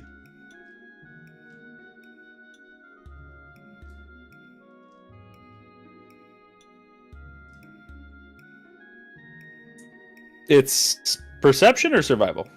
Survival. Oh my god. Ooh. Okay. But she is successful. There's like, she comes up to a fork in the road, and one leads very clearly well marked to like Lurkwatch, and the other leads down a ravine into like a cave that looks like the mouth of a monster, and there's creepy sounds coming out of it, and you can see her like looking at both like, which one is the way to Lurkwatch? All right, excellent. Move yourself onto the Lurkwatch hex for me. And as you start to travel this day, because it's still a couple of hours before you reach Lurkwatch, but you know that you're getting closer, because what you see on the roads are there's lots and lots of torches, and they're clear because, of the way they're built and the way they're lit, that they're freshly lit. These are torches that get lit, on a frequent basis. People are clearly, patrolling this area so frequently that they can light these torches pretty regularly. And then you also see these banners on the road as you get closer and closer to the fortress. Coolio. Eventually, you reach a hill, and up at the top of the hill is an outer bailey and a large, wide wooden tower. You have a couple of guards, much like you have before, ask you some questions. I presume you give them the writ they gave you at Kalimvor Point. Yes, I give them the writ of passage. They accept that, but just like in the previous checkpoint, they will ask to quickly look through your things, basically inspect your cargo belongings. I allow them to do this. Once again, I don't think we have anything weird. So yeah, I let them. Tails, they say these are illegal. He's off a button. As they are going through your belongings, you catch up at the top of the hill on one of the outer towers, looking down at you, is a man with a steely gaze who catches your eye and just sort of keeps it very stony. He is a human man. He looks like he's in his maybe 40s, He's got a slight scar on his cheek, but what really stands out about him is that he's wearing really, really nice metal armor with skull-shaped pauldrons. And then he also has a sort of a bandolier with a bunch of pockets and stuff on it. Oh, pockets. Practical. I when he meets my gaze, I think Admand keeps it for a moment and sort of respectfully nods up at this strange man who clearly is in a position of authority. What, with pauldrons like that, he's gotta be. He looks like he brings death to his enemies. each pocket represents another rank. The Bandoliers Guild. The recruits only get one pocket, and then, you know, each extra pocket denotes more experience. You are led into Lurkwatch. I'm gonna see if I do have Death to our enemies. A map for Lurkwatch, but I'm just wondering if there are these things on there that are a little awkward. No, I think that's fine. A giant sign that says, "Here's where they betray Admand. Here's the room where they will stab him." Here you go. I think you can see Lurkwatch. I don't think there's any problems with it.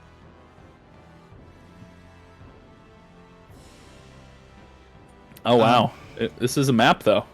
Mm-hmm. One of the first things that happens is that the half-elven lady goes and speaks to one of the guards, and after a conversation is directed. So outside of this map, to the sort of bottom left, there is a massive tent city, essentially. That is where most of the people who live here are. And she goes there and eventually is reunited with her family. And she comes back after a little while, thanks you, and offers you a bracelet. Good. You take it? Yes, absolutely. I will take it. Hey, me. Cool. Is it? Does it look nice? Yeah, it's made of electrum. Oh, nice. It's got a silvery shine to it, but it's a little dirty.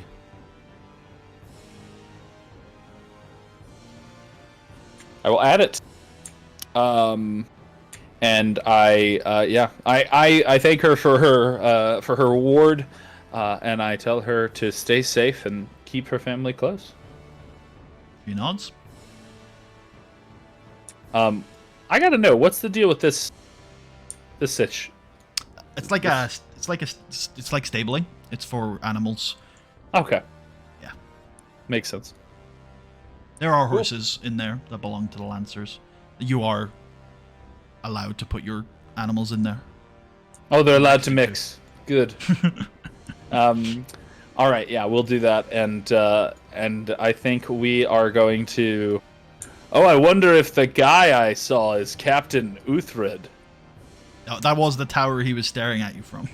Yeah, that's my. Just he gives main character vibes. No, you're the main, no. Sorry, Dorian's the main character, I guess. That's true. With all of these guys looking fucking identical. True. A bunch of goons walk up and they're like, "Hello, Gary."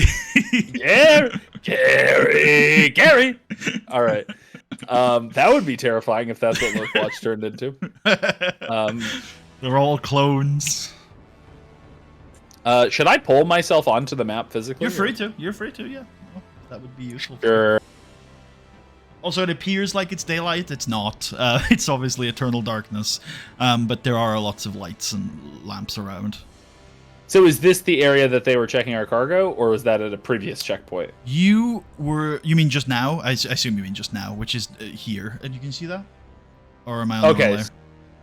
Yeah, so I was over. Yeah, so I was over here when they were checking my cargo. But you are welcome to have come up here because this is where they took your animals and stuff. You're actually welcome into Lurkwatch if you'd like. Sure. As I pass, I say, "Death to our enemies." Death to our enemies. Death to our enemies. Death to our enemies. They all look identical. Just to be clear, in reality, they are all very different people. You know, some half elves are in there, some halflings, some women, a right? You know? I'm thinking of a video game where you walk up to the NPCs that don't have dialogue and you just click A on them. It's Yuri Lowenthal, yeah. It's just like, death to our enemies. Oh, it is a good day, isn't it? Oh, by Kalimvor, patrolling the Lurk Watch almost makes you wish for another war. So good. I've heard that reinforcements are coming up from the south. I've heard they're thinking about letting new Lancers in. Up from Baja. Baja. Anyway. Redmayne was a fool, and he died like a fool. Hey, don't say that. The other one nudges him. All right. I am going to walk up to one of these gentlemen and I say, what is that building over there? And I point to the big building. You mean to the up here? Yeah. You can see it's like the main tower. They say that's Lurk Watch. Okay. So mainly a barracks, and there's a mess hall in there. You can get some food if you're hungry. Beer?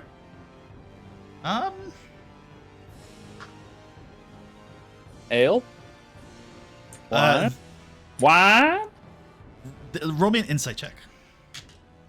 Oh God, are they teetotalers?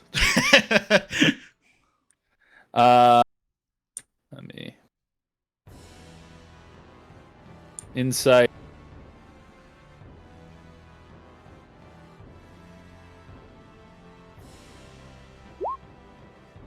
That's not great. The veteran says, "No, I'm afraid not. Don't have the best supply lines out now at the middle of a forest in the Darklands." Oh, that's fair, I suppose. Too bad.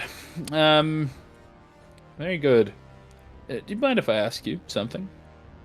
Of course. I guess I've already been asking you things. Who's that? And I point up at the tower. That's Captain Uthred. He's in charge of the Hull Lancers of Kalimvor. He seemed to give me a good look as I came in. Do you think he wishes to speak with me? He says, I wouldn't take it too personally. He does that to everybody. But he's more than happy to speak to visitors. If you leave your weapons at the door, of course. Oh. At the door to the tower? Is he worried about being attacked?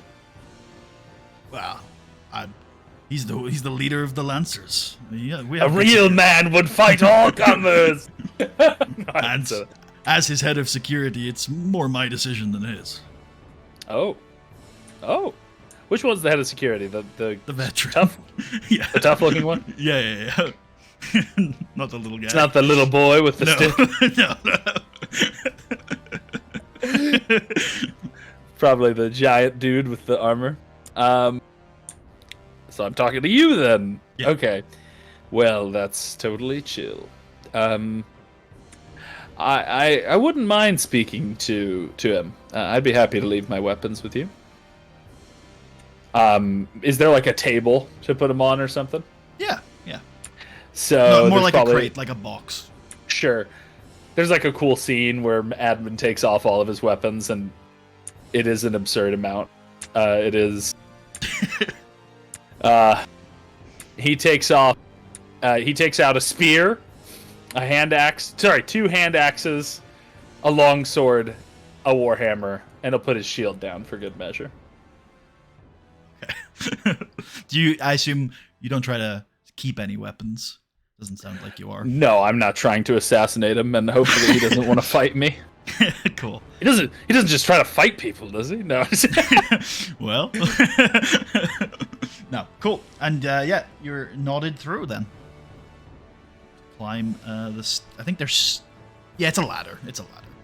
And as you reach the top, you see that he is up here. He has a few kind of empty food dishes made of wood laying on a couple of tables, and he also has a couple crates of things that are closed. But one thing you do see leaning across the wall is a really nicely crafted warhammer that also has a skull in the middle of its like headpiece, essentially. He turns as he notices you approaching and says, "The dust of your ancestors surround you. There's strength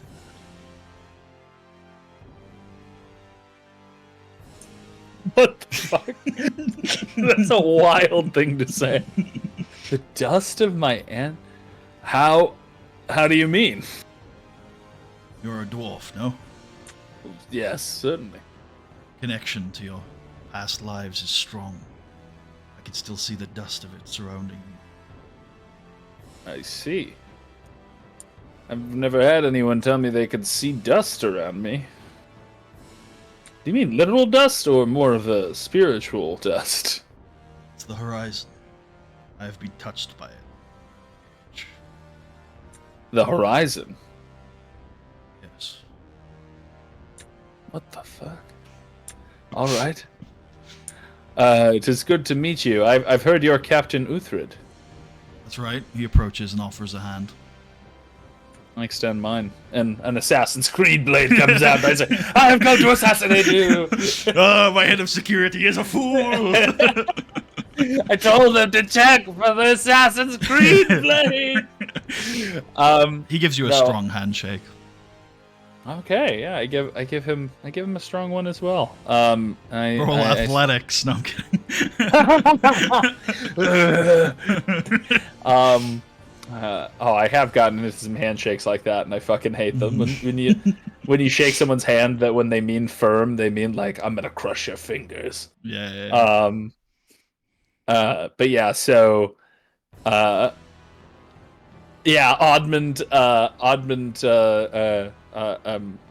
shakes his hand, a regular amount of firmness, and a semi, if you will, and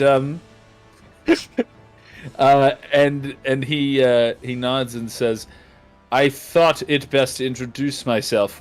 My company might be spending a week here at Lurkwatch, if that's okay by you." Yeah, he nods out to the tents and says, "Many are welcome here. This is safe. As safe as can be in these parts." I have heard many things about the Lancers and seen a few of them, but I have heard you are one of the original knights, I imagine. That's right. We don't accept new Lancers. We're a sworn brotherhood. Given how many of you have died, do you think that's wise? Sorry, it's none of my business. I'm not trying to join. Just... There are tough days ahead, but also tough days behind us. We know what it is to face the horizon. Perhaps there is wisdom in what you say. But there is also wisdom in tradition.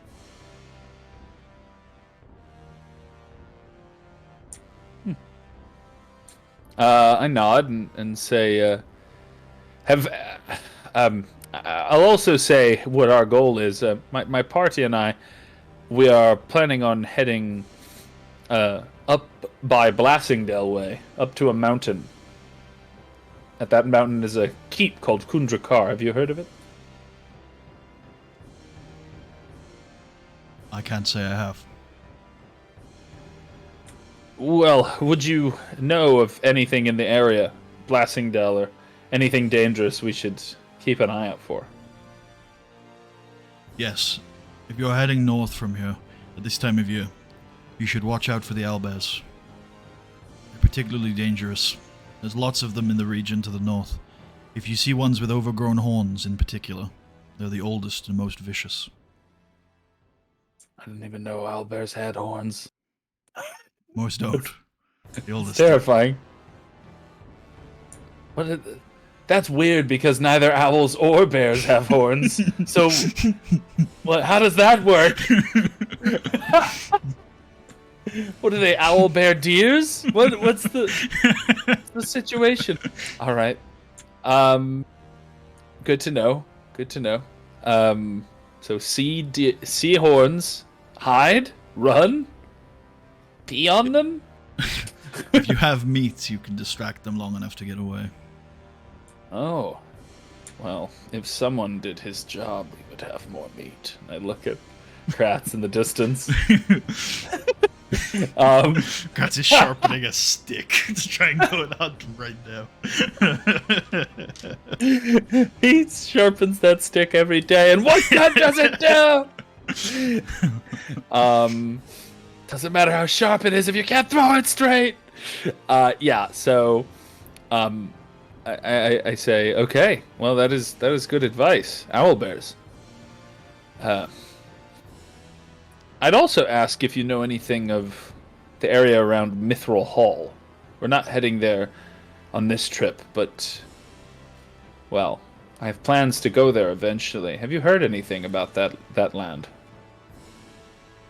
As of late, I more mean, since the darkness crept in. I can tell you it's incredibly difficult to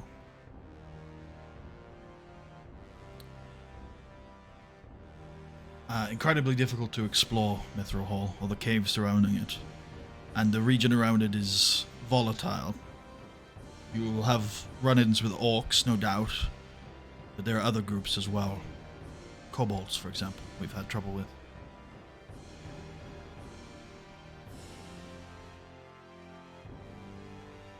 These groups, do you get the sense that they're working together still, or are they all competing interests, fighting each other for territory and loot? That is a good question. I haven't seen them together. Couldn't say for sure. Certainly back during the war, there was strange alliances going on. I do not know which still hold. Were you in the war? In a sense, we were here. We cleared out the road from Mithril Hall to Mirabah. Gavain. But the road from here to Mithril Hall has since fallen, I would imagine? Yes, for a time, Settlestone, a small village at the edge of the hall, used to be run by the dwarves many, many generations ago. After the war, a few refugees settled in the region, tried to keep it open, use the road, but, well, that didn't work out. Now this is as far east as the road goes. Can I ask something? I mean, it's useful for me and my group heading here. Why do the Lancers keep this trail open? A good question. I suppose a lot of it is, what do I say, maybe tradition. It was our duty. We forged this road, we built it, we made it, and for a time it was something important. A bridge between peoples. But since the fall of Mithril Hall, I think a lot of us keep asking that question as to why we are still here. And yet these roads keep being used. Caravans keep coming through. There's something valuable to it keeping open, and I think there's a part of us that think if we let it go now, all of the sacrifice would have been for nothing. Where are most of the caravans headed to? These days to isolated communities, half-elven villages, things like that. The biggest one is Blassingdale. It used to be Settlestone, but of course, not anymore. How do you think those towns have survived? Why have they not succumbed to this evil, to these monsters and horned owlbears and such creatures? How have they held on? Do they have armies? Do they have walls? That is where I think we do good. I think part of it is the fact that we have helped. When communities are in need, they come to us. And part of it is the road. These communities would not survive without this road. Make no mistake of that. They bring essential supplies, people, mercenaries, food, wealth. But part of it is, I suppose, just good old human determination. Not every town survives in the savage frontier, of course, but every now and then, something sticks around. The elves are a different story. They're tricksy. They can hide.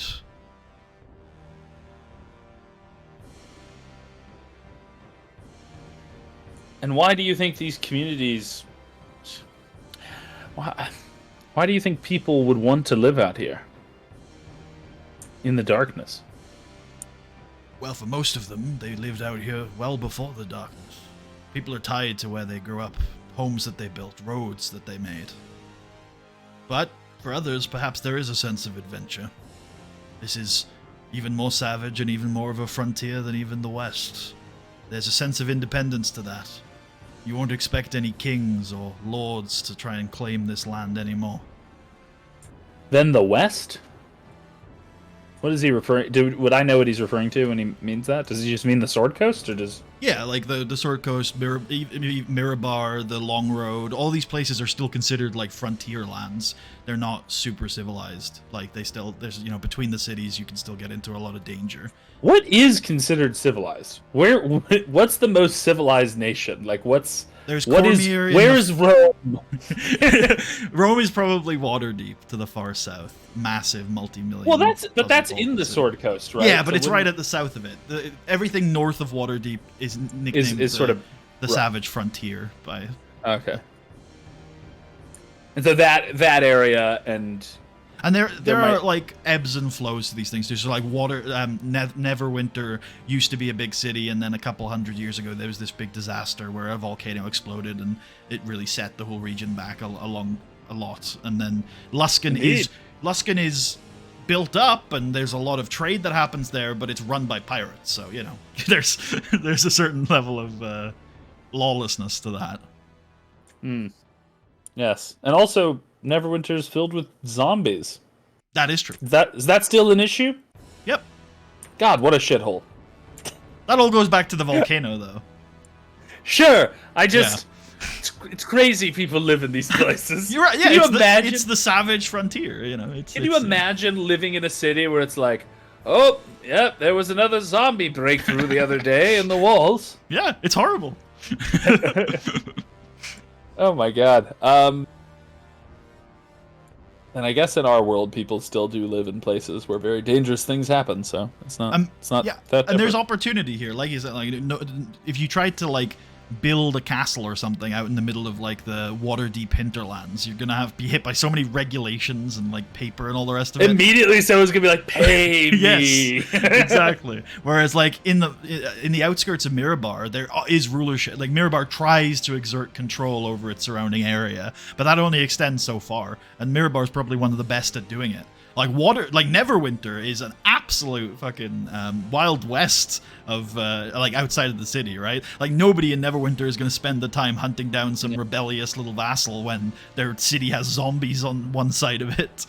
Well, and in fact, you might think that given the fact that it's in that kind of position, they would actually have a great deal of motivation to cut deals with these strange little keeps and warlords who crop up, right? Like, especially since the old nobility, right, the more established nobility in that region dislikes the rulership in Neverwinter. They see him as a usurper, right? Because he came back and he tried to rebuild the city, but they think that the king should still be in charge. Politics. Yep. Anyway, I say, cool. Well, you keep a tight ship around here, Captain Uthred. Thanks for your advice. If there's anything else I can help you with, feel free to speak with me. Of course. And if there's anything I could help you with, out Blassingdale way. We're going there in a week.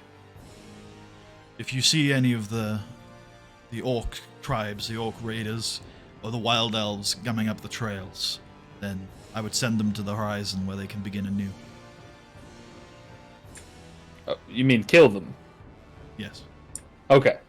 Because I don't think they would listen to me if I just told them to walk to the horizon. The horizon is not somewhere you can walk to. You must be sent. What about there? I point to the horizon. What? The horizon breaks you down. I'm increasingly realizing that we're talking about different things here. What reforges you into a new life. What does that mean? The horizon is the bridge between life and death. Oh. The cycle. Oh. By which we all begin again. Shit, you see that? I see the dust of the horizon on people, lingering. Wait, They're are all you saying- made of the horizon. Do I look like I'm dying then? No, it is echoes of your past lives, of your ancestors, lingering, protecting you, empowering you. No. Oh. Or perhaps it is a hint at what you will be in your next life. Perhaps these are specks of the horizon. Wait, not yet is used. reincarnation a thing? Of course. Oh. All people like ours are part of the horizon. Is this something that Admand would just take for... This sounds like new information, that reincarnation's a thing. But if that is a commonly... Unless you've spoken to a priest of Kelemvor, this is definitely not a way it would have been phrased to you ever before. Okay. So this is a very Kelemvorian kind of idea. And also kind of a subsect of Kelemvor.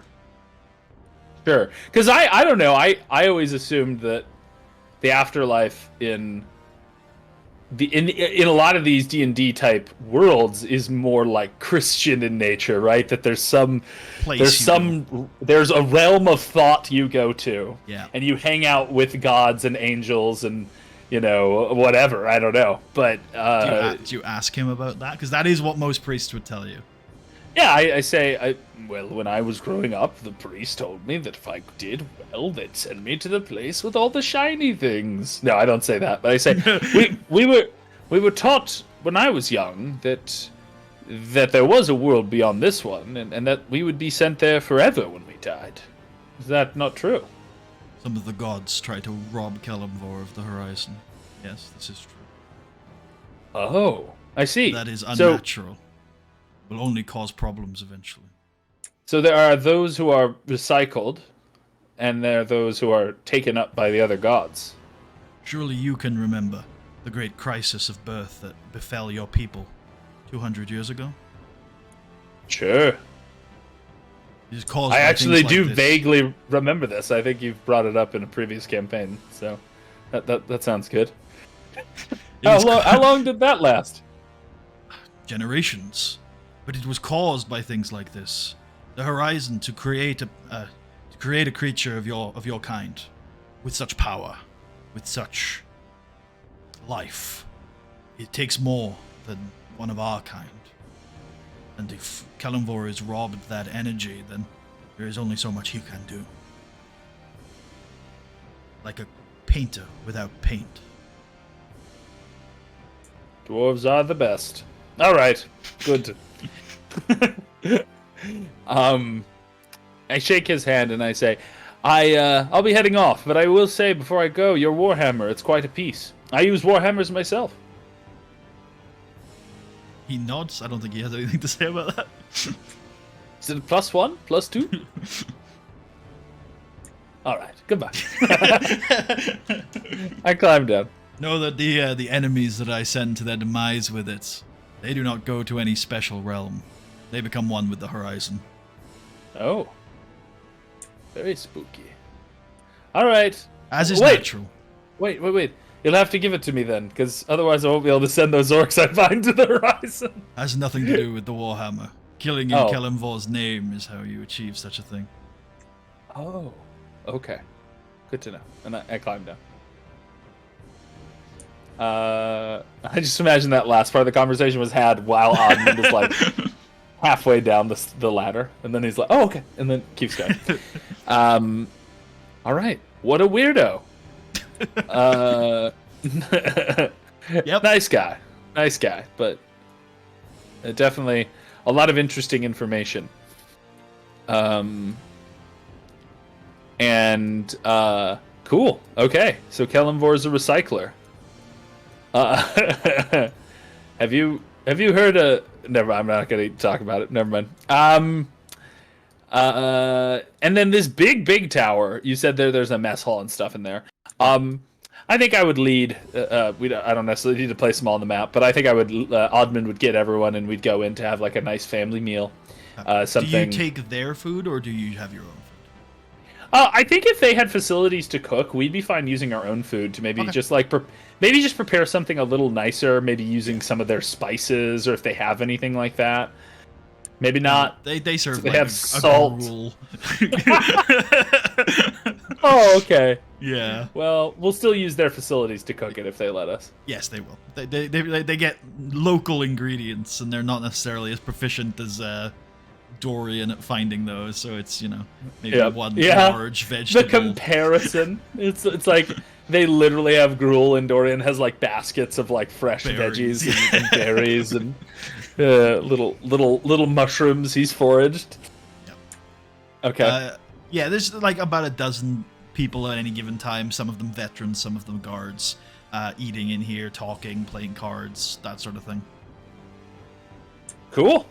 Yeah, I think I don't know if I would role play it out, but I think while eating, Admand would be happy to visit and chit chat with people. I don't think he'd be, as long as they weren't weird about it, but he'd be willing to chit chat with strangers, maybe play a game of cards with someone. Somebody has a first edition Soul Exchange that they play. Oh shit! That's weird, since we're just playing like playing cards, regular. Yeah. You play an ace, and they're like, "I Soul Exchange your ace." I Soul Exchange the Mega Monarch. I'm sending you to the horizon now. Oh my god! Becomes the TV show. I get sent into the television. Kellenvor Shadow Games. Oh my god. All right, yeah. Well, just I'm fine not to roleplay it out, but paraphrasing wise, is there any topics that you'd like information from this group from, or is it just more chilling, hanging out, that kind of thing? I would, if it comes up, I would ask if anyone's been out towards Blasingdale or Mirabar. Yeah, almost certainly. I'll just roll some quick dice. Yeah, both. So, what questions do you have about those areas? Or no, sorry, not Mirabar. Okay. Mithril Hall. Okay. If anyone's been out to Blasingdale or Mithril Hall. No to Mithril Hall, but yes to Blasingdale. Oh, okay. The questions on Blasingdale would just be if they found any trouble in the area, if the folks were how the folks there were doing, that sort of thing.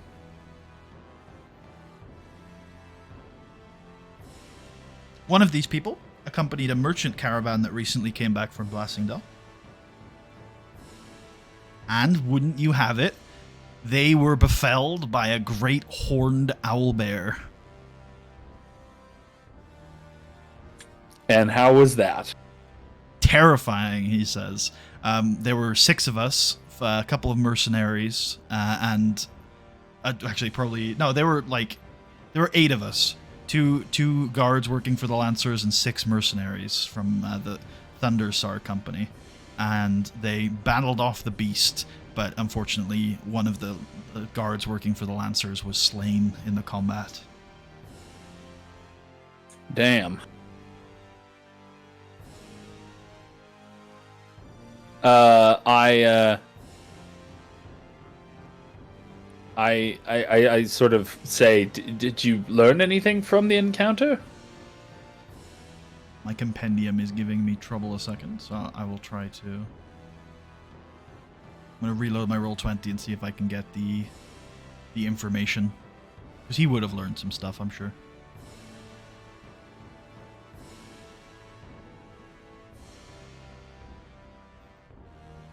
Did you learn anything about that D&D Beyond thing we talked about last session since then? Because I know we weren't too sure on the details. I did. I continued to hear confirmations that what you said did happen. So it seems like it happened, but then I heard that they walked it back. That they did change it up and were like, oh, it was some sort of glitch or so. I don't know what they said, but apparently they have walked it back. And it just feels like they're in this mode of like they do some schemy bullshit, they get caught, and then they're like, oh, sorry, and they just wait for 6 months to do the next thing. Like they never learn their lesson. They're just waiting for people to try to forget and hoping, and it's like, no, because you keep doing it. Why would people forget?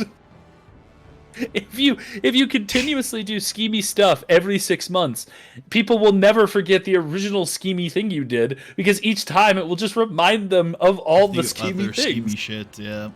It's ridiculous. Okay, so they said that this owlbear had lived in the Lurkwood so long. Hold on, I'm just gonna make some rolls to see exactly how much of this they know.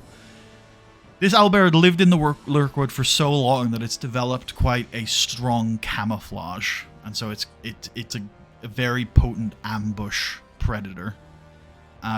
It also let out an ear-shattering screech that stunned some of the party.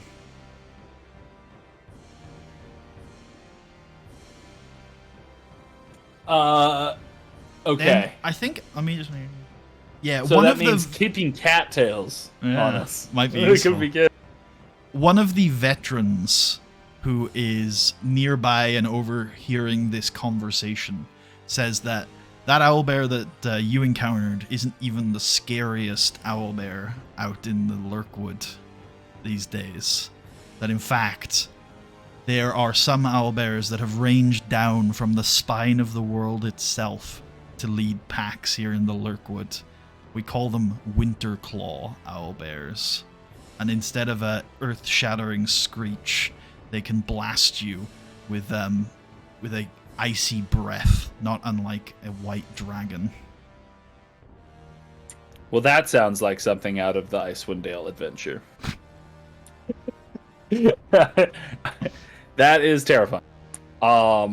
He says, luckily, this one isn't an ambush predator like the horned owlbears. However, this one you'll know is coming because it creates this aura of chilling frost and will freeze nearby wildlife and fauna and flora. Jesus, it's like a ring wraith or something. Oh my god. But he says, look, these are rare. Most of the time, you're just going to encounter your standard owlbear, and it'll Which be are fine. also probably terrifying. They are. Like, I don't know what level, what the relevant level of a regular owlbear is, but I don't think it's like a super pushover. I don't think it's like a goblin. No, I don't think it's certainly not that. No, that's for sure. So just the regular ones I think are pretty tough. These other ones sound horrific. You also, just from general conversations around this topic, you learn that I also don't think we'd be able to outrun one. That's what's terrifying. They're probably really fast. Anyway, you were saying? You hear the other main threats that people have when they go north are orcs, wild elves. Then there are lots of snakes now in this area of the Lurkwood. Lots of different varieties of snakes. Poisonous, constrictor snakes, large, small. Watch out for the snakes. They can be nasty. And then there's also bats. I would not expect snakes. That is strange. Because there's never any sunlight. And they're cold-blooded animals. You think they would just be dying. The evil sustains them. Yeah. And bats? Wait, bats? Why would I watch out for bats? Are these bats attacking people? It's been known, swarms of bats, yeah. Swarms of bats, yeah. I know this is a real thing in D&D, but I'm trying to put myself in the position of someone in the real world. You walk up into a town and they're like, yeah, just watch out for the swarms of bats that descend upon you from the heavens. It happens. It's been known to happen. I don't know why. Sometimes 50 to 200 bats just decide they don't like someone. Yep. These bats, they eat blood, I guess. Yeah. Sometimes it's fruit bats. They just hate people. Yep. They kill for sport. They're territorial. If you ever smell a good deal of fruit, it means a fruit bat swarm is about to descend upon you. All right. Yeah, that's all terrifying. I'll keep an eye out for it. It's these days. The nice thing about the darkness is that for the most part, you can't see anything. For the most part, it's actually a little quieter when you head north to Blassingdale than it is on the Lancers Trailway because of the darkness, right? You've got a little bit less activity from things like groups like orcs because even though they can see in the dark, it's only up to a certain amount. So they don't necessarily range as far in the darkness as they do in other places. It's still terrifying, but sometimes there's a lot of stories about people heading up to Blassingdale and coming back without even a problem. Not a problem. Not a problem. No problem. Hey, No no problemo. Good. Good to know. And I think they'd probably come up in conversation that Blasingdale has one of these light towers. So once you get close, it's pretty easy to spot. Okay, that's good to know. We will keep an eye out for all of the demons in the woods. No demons were mentioned. No demons. No actual demons, thank God. Yeah, although what? No, it's fine. Don't worry about it. There are going to be demons at Kundrakar, then, I'm guessing. We'll find out. All right. I'm trying to think what are scarier, demons or devils. I guess they're both pretty rough. So I think then that we will spend an evening here and, in fact, initiate, unless there's any protest from any of my crew, I think we're going to spend a week here. I think we're going to spend a week here. We're gonna chill out, and in particular, we're gonna try to get my 3 characters to level up. There is the opposite of protest. There's enthusiasm, I think, from everybody. Yeah, I think literally everybody is down for this idea. They would definitely be down for a rest. There's a lot of advantages to this. For one thing, it will also allow Dorian to start using the flame spell, which I need to decide whether I'm going to have him cast it from the scroll or learn it from the scroll. And then, question: do you? Yeah. I know how it is in 2e, but I don't remember if there's an official rule in 5e. Do you? And by 2e, I meant PF2e. Do you know if when a wizard learns a spell from a scroll, does he still get to keep the scroll, or does it destroy the scroll? The scroll is consumed. Also, it costs a certain amount of money in components, but you have that from the gift box anyway. It also takes time. So by raw, it's 1 hour per spell level, I think, or half if you're a specialist in that area. Now, because of the way my game has a slightly different scale, I changed that to 1 day per spell level. Oh my God! Christ almighty. Well, maybe we'll spend a week and 2 days then. All right, that sounds good. Is that fine? Are people fine with spending a week and 2 days then to let Dorian learn the spell?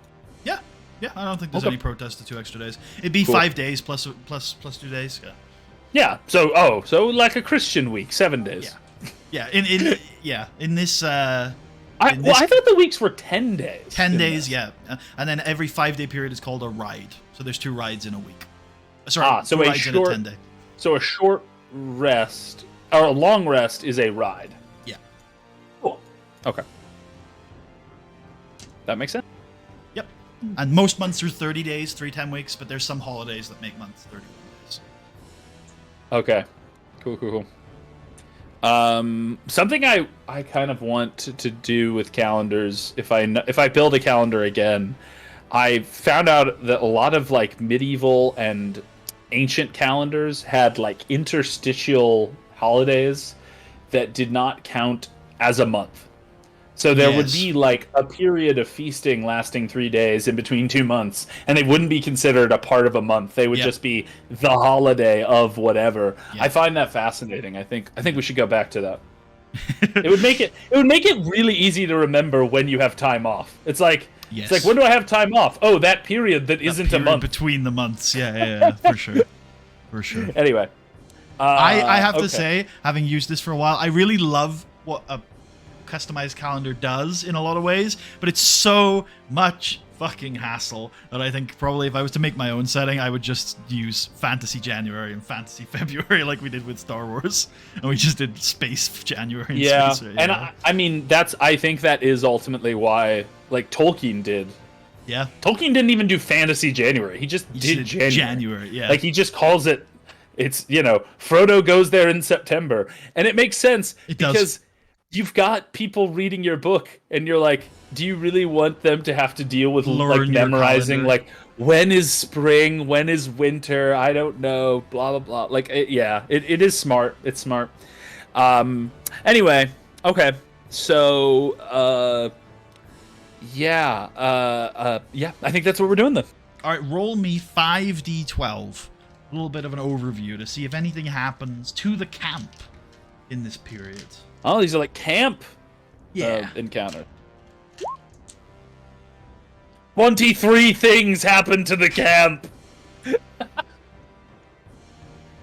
Okay, that's actually not a lot. There is something that could happen, though. That is... Actually, I think that's perfect. Yeah. All right, roll me another 2d... Well, roll me a d12 first. And then we'll see what it does after.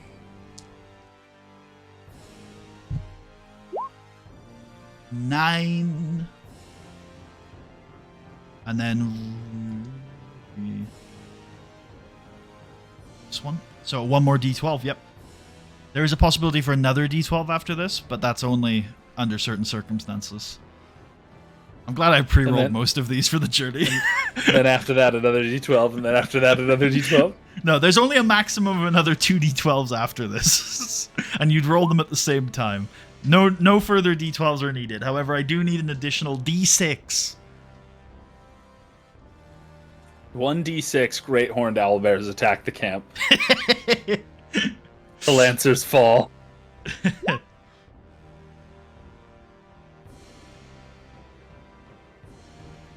Okay. One evening, Kratz is out on the outskirts of the camp, helping to set up some traps and things that the lancers use for hunting. He's just helping out. He separates out from what a nice guy. The lancers for a little bit, and then as he's walking in the grass here,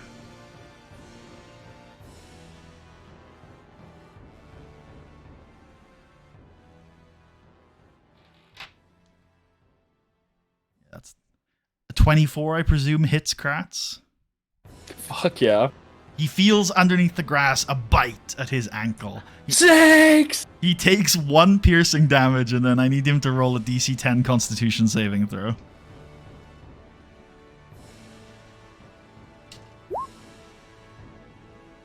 What did he roll? 16. So he takes half of what I'm about to roll. That sounds like a lot of...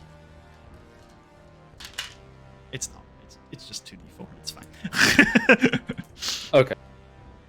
See, I rolled a 7 though, so he takes 3 poison damage. 1 piercing, 3 poison.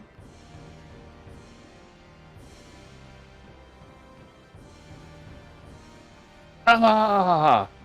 Snake! And then I need Kratz to roll initiative for me. Okay.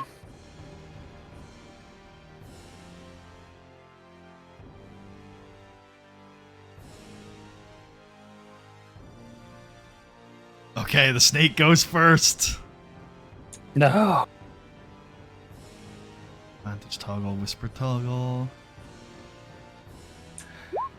Oh, I assume a 10 misses Kratz, though. It does miss. Okay, now snakes, they're poisonous ambush creatures, right? So, but he can't escape this turn. So he's going to stay there right now. But he has noticed that he's already poisoned Kratz. Alright, it's Kratz's turn. You're a beast! And I'm gonna kill you like a beast! Is he engaged with the snake? Yeah. I am going to beastify him. I'm gonna pull out a short sword. That's a new phrase. I'm gonna pull out a short sword and attack the versus beast short sword. 25. Oh, I hit. Almost a 19. Almost a crit. 10 piercing. Oh, and you skewer this 3 hit point snake up onto your short sword.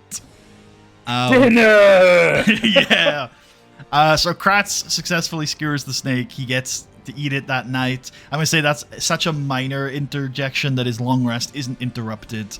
And he learns from other lancers that actually there were a couple of snakes around camp that evening. But yeah, they were all cleaned up eventually, and and gotten out of there. Question: Could Kratz try to extract venom from the snake to maybe get a vial of poison? Sure. Does he have the tools for that? Does he have like a poisoner's Tools? Yeah. No. Does he have Would that any? be required? Possibly. Does he have any containers for this venom? No. Probably Well, not. actually, I guess I don't have a full accounting of everything he has. I only have the stuff that he bought. That's true. He did pick up a few things for this journey. But so not, why do you? Oh yeah, I didn't know about those. So Why don't you roll a d20 and on a 15 or more, he just so happened to pick up some vials that will be appropriate for this task. to help with navigation? Damn it! Son of a bitch. All right, well, he just drinks the venom. Then there's nowhere to put it. No, I'm just Lovely. I put the venom in my casserole. But he It's can fine, he as can long cut as out you don't have. you can cut out the venomous parts and eat the flesh. Sure. Yeah. Cool. All right. Also, why don't you? I'm trying to think how to deal with. I'm trying to deal how to rations here. The simplest thing for you to do, other than this one situation, is just to pay rations for your stay here. Now, obviously, you could be foraging during this time, but that would add some complications of potentially running into encounters, potentially having your long rest interrupted. things Yeah, I like think that. we'll just burn through some rations. I'm happy for 1 day. If you're happy to eat the gruel, you can have 1 day ration free when you take the food from the Lurk Watch. Okay, one day free, Yeah. and 1 day free maybe for Kratz from the snake. 1 day free for Kratz. The snake's not going to feed everybody, but Kratz can have his day free that day. But I just met him. Yeah. Just for Kratz. Just for Yeah, that's Kratz. fine. And then 1 day free for everyone for gruel. That's correct. Gruel day. And the horses are fine because there's enough grass around here to graze. There's some good grass. Although actually, Faldor will have to pay for that because the Lancers keep their horses here too. Faldor's happy; he doesn't complain. But you do notice that Faldor pays a small price in silver to have his horses graze. I respect him more each day. He isn't such a bad guy. He's a peach, really. He's a peach. Okay, right. Other than that, the long rest goes off successfully. So we have two options here. We can either end off here, and you can level up in between sessions, or we can level up and then end the session afterwards. Up to you. It might be interesting to level up on screen. Yeah, why not? I mean, normally we don't do that, so we can do it together. I don't think it'll take long. Do you have level up music?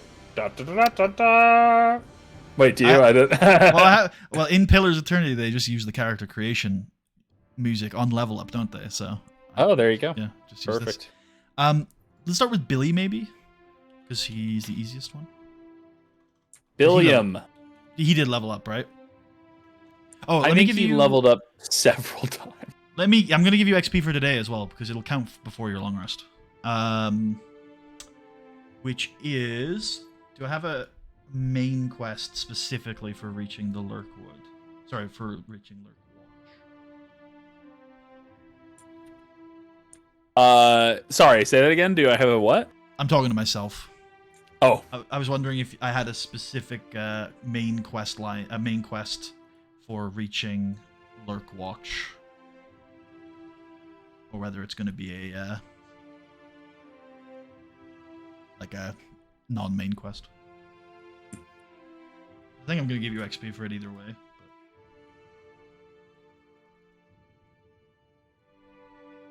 But I've got way too many spreadsheets. Okay, there it is, quests.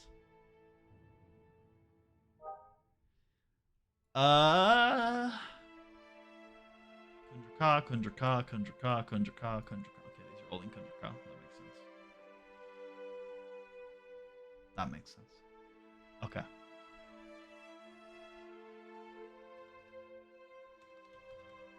So I'm giving you XP for reaching Lurk Watch, for the RP at Lurk Watch, for the overcoming the frog encounter, And then I'm giving Kratz specifically some extra combat XP. Is there anything else you think you should get XP for today? Maybe getting through the frog encounter. Oh, you gave me inspiration. Oh wait, did you just say that was one of the things I said? Yeah, you're getting XP for that. Sorry, I messed up. All right, that's about all. Cool. Everyone gets 800 XP except for Kratz, who gets 825 XP. Wow, Kratz is so strong. Yep, he needs the help, doesn't he? Oh, it's so sad.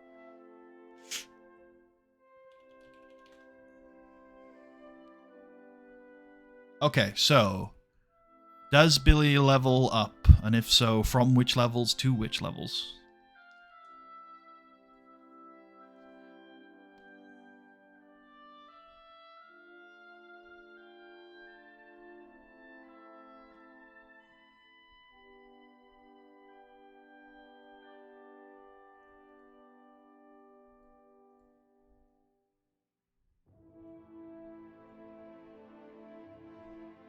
Sorry, I was just adding all that XP. All good.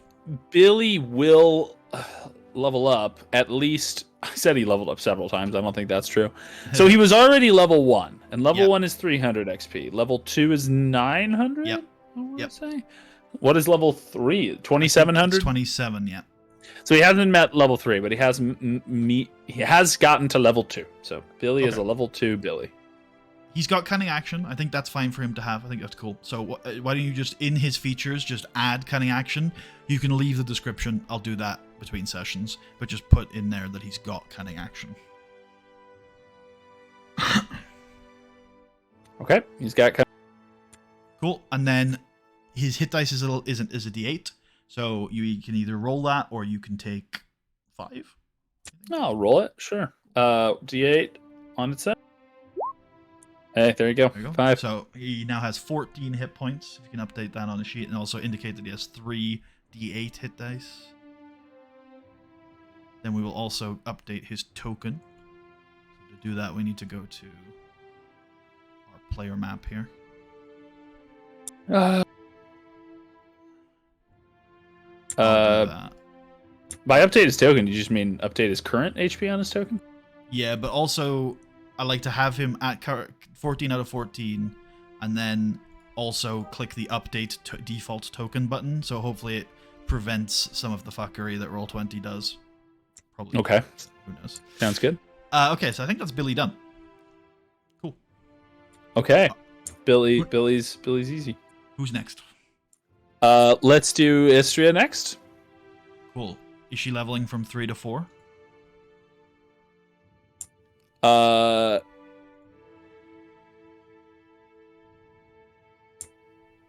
Yeah. What's 4 at again? 4 is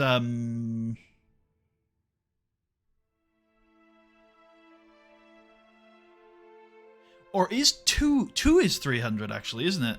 And 3 is 900. Oh shit. Wait. So okay. Wait. Oh. And then 4 is 27, I think. Fuck. Okay. So Billy is at level 3 then. Billy has 2,000. That's correct. I think you're right. I think we got goosed. Yeah. Yeah, absolutely. So keep that up just in case I get confused again. Sure. Or I guess I could just keep it up. It's under my control now. So no, Billy is now level 3 in fact. So we have to keep. I'm not sure if I'm going to do this for higher levels. I'm not sure if it's ever going to be relevant, but I will let Billy have both of his level ups here on this long rest. So why you roll another D8 for Billy? It seems unlikely that there will be many more level ups in one session. I guess there could be. It could be that if you let it go long enough, you could have multiple levels build up, but that also seems unlikely most of the time. So, the thing is, he already has 3 hit dice. Will he have 4 as a 3rd level character? Yeah, because he had 1 hit dice at level 0. Oh, okay. So when he gained his first level, he gained an additional hit dice. NPCs can have some weird numbers of hit dice. Here we go. D8. Hey, what a Billy's stout young man. Strong.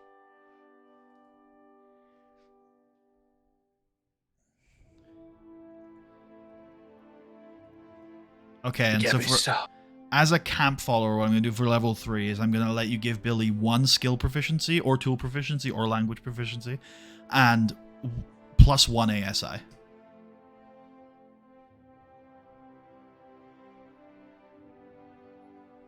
Okay. Actually, not language. Language doesn't really make sense for what he's been doing. So, I mean, if you can make it make sense, but yeah. No, yeah, that's fine. Let me...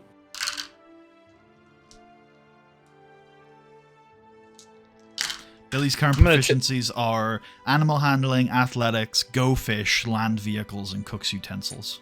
Wait, what? Yeah, Billy has a go fish proficiency. Oh, shit. That's dope. Okay. Land vehicle, cook's utensils. I'm trying to see if there's any other tools that maybe would be useful, but he already has quite a few good ones. Maybe fishing tool. Like he's good at fishing cards and fish. Could be fishing.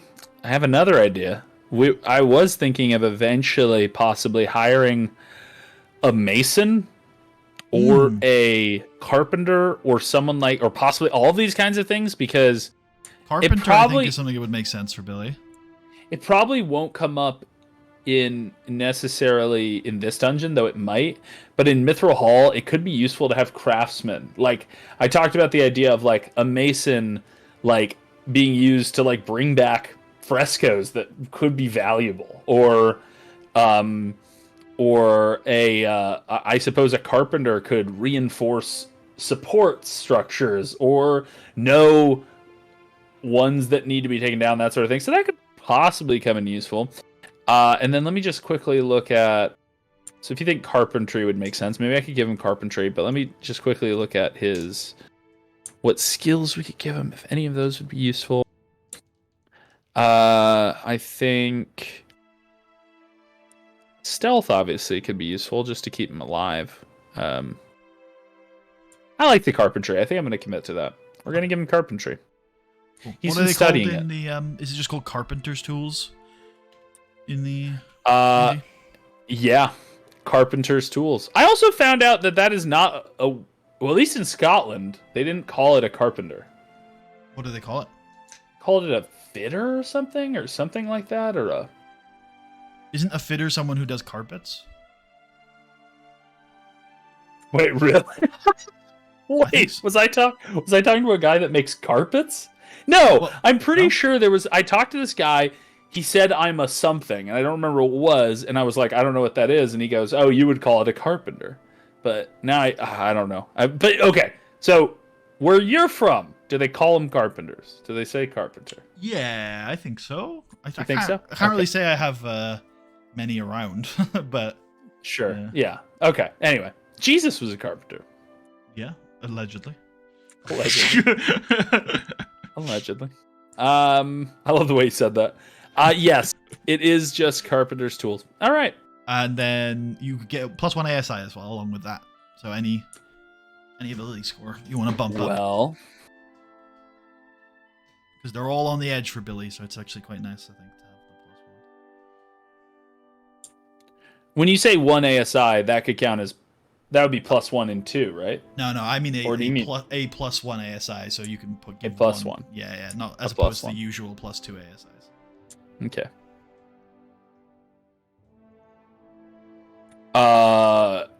I would put it into a level. Also, keep in mind, if it's relevant, that at level 4, Billy will be getting a real ASI. So. Oh. Yeah. Oh, that's good. That is relevant. That's good to know. I think in this case, then, I'm going to boost up Billy's... I'm trying to think. Land vehicles, cook's utensils, carpenters. What do you think would be useful for carpenter's tools and cook's utensils? Dexterity for carpenter's tools. Wisdom for cook's utensils under most circumstances. Okay. I'll boost up his wisdom for now. That seems good. I'll do that for you. 12. Are any of his proficiencies wisdom based? His animal handling isn't it? I think so. Yeah, I think so. There we go. Done. Done. So Billy is now actually done. Excellent. You want to do Istria next, correct? And she's leveling from 3 to 4? That is correct. Okay, when we start with the hit point, she's also just a D8. She doesn't have any. Oh no, wait, it's a D8 plus 1. D8 plus 1. Also, my Admand, this is kind of crazy. Admand's only 1,500 off of level 5 now. Nice. Like, he's not even that far off. He could level up, like, he'll probably level up while we're there. Yeah, for sure. If you get, okay. It depends on how many encounters you roll, but you could definitely level up next session. Yeah. Oh my god. In one session? I think if you got a good, like, 3 or 4 encounters and they were chunky encounters, you probably could, yeah. Okay, makes sense. All right, so I am going to level up Istria then. So, how roll hit dice first? Yeah, 1d8 plus 1 is Istria because she does have a con mod. Oh my god! So she's up to 28 hit points now. And she has an extra hit dice, so that'll be 4, it looks like. Cool. 28. Oh, Istria's... interesting. Istria's hit points on her token were not linked to her hit points on her sheet. Oh, we called that. Next for Istria, because she's level 4, she's just getting an ASI. And I will let you pick feats if you'd like to, as long as they're not on my banned feats list. Oh god, I don't have a great knowledge of the feats. You can just give her an ASI. That's well, I was gonna say I don't want to take up too much time here, but sure. Can you think? Do you have a suggestion for a feat that would be good, or should I just give her an ASI? Are there any feats you can think of that might be appropriate? We've recently enjoyed the damage type feats. So she's a piercing weapon user. So the piercer feat is always my first suggestion. So we quite like those. I'll just have a look and see what it does exactly. So piercer increases your strength or dexterity by 1. So it's a half feat. Once per turn, when you hit a creature with an attack that deals piercing damage, you can re-roll one of the attack's damage dice, but you must use the new roll. Then when you score a critical hit with a piercing damage type, you can roll it's a brutal critical for piercing weapons only. You roll an additional damage dice. So we like those feats. They're generally just like cool. They're just good. They're not exciting, but they're good. Yeah, that's not bad.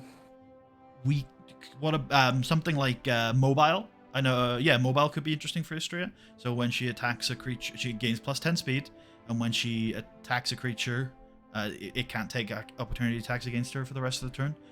I think mobile also ignores difficult terrain when you take the dash action. God, that could be good. That could be good. Specifically when she attacks a creature? I think it's a melee attack. If you can type these into the compendium. Well, although, would that be good? I mean, it would be good. She does already have cunning action, though.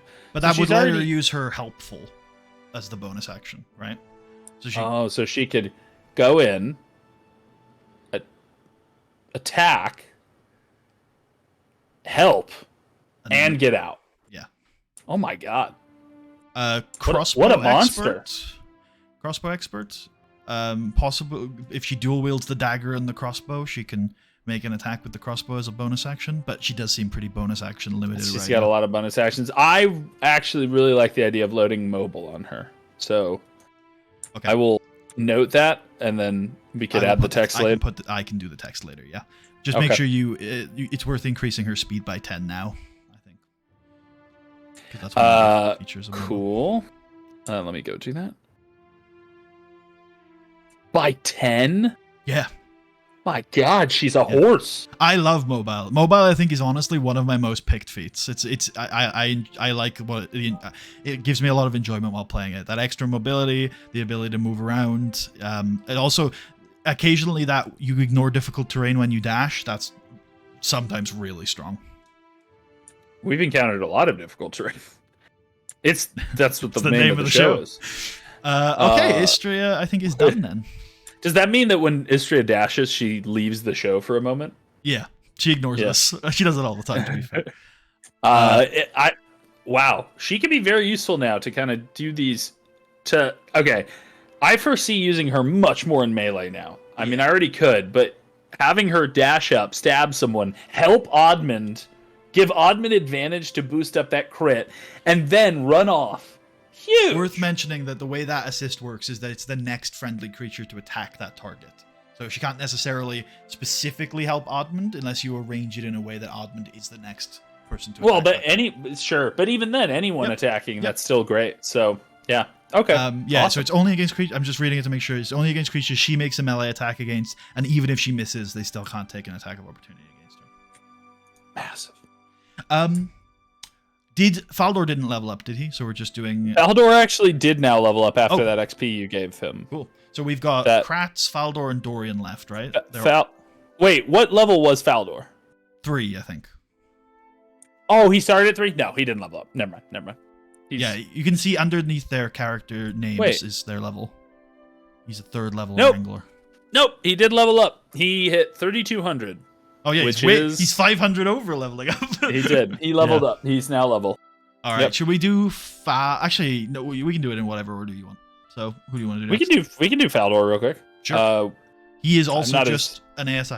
I think these are all going to be ASI. Do you want to just roll his hit dice first, which will be 1d6 plus 1? Oh my god, I've been rolling great. You've been rolling insane for hit dice today, which is good. That's good. Why wouldn't it be good? Oh, the way you reassured me. I have a history of killing PCs, so maybe some people think I like to kill PCs. Oh, okay, I see what you mean. Well, the fact that you have a history of killing PCs makes the hit points being higher even better. Exactly. Yeah, exactly. I'm on your side, definitely. Sure.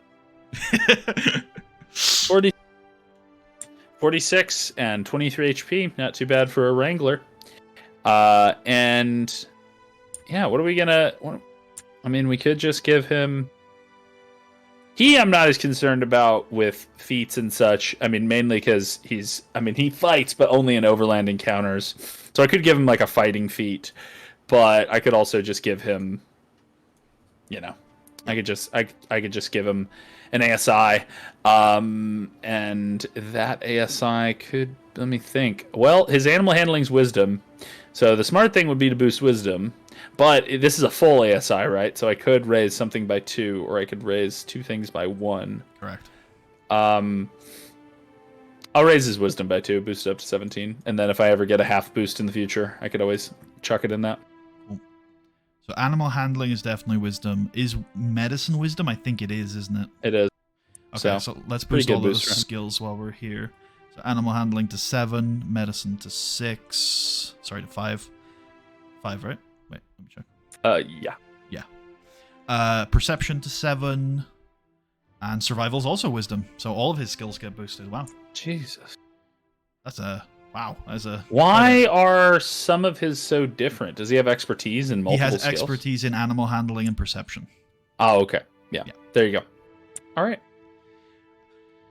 Istria also has some. I think all of your experts except for Billy, because I've reworked Billy's expert tree to be a bit different because I didn't like a lot of skills for him. Didn't like the Billy being a smart expert person. Yeah. No, that makes sense. Dorian next. Destroyer. Actually, let's save Dorian for last. Okay. Let's do Kratz. Kratz is... I forget if Kratz is an expert archetype or whether he's a warrior archetype. I think he's almost certainly a warrior, right? I think he is a warrior. He's got keen marksman, veteran hunter, improved critical. Yeah. He certainly doesn't roll skill checks like an expert. Well, now we know why. Yeah. Okay, he is also just a full ASI though, so up to you whether you want to put that into stats or you put that into sure. a feat. Could just boost up that juicy. The thing is, I was about to say could boost up his strength, but he mostly uses strength when he wields his short sword, but I probably would want to boost up his dex. Oh, wait, but did you say Piercer gave you a +1 to either strength or the dex? Because I believe that's correct. Yeah. Because I could take all of his weapons are piercing as well. So I could, I think even short swords are piercing, yeah.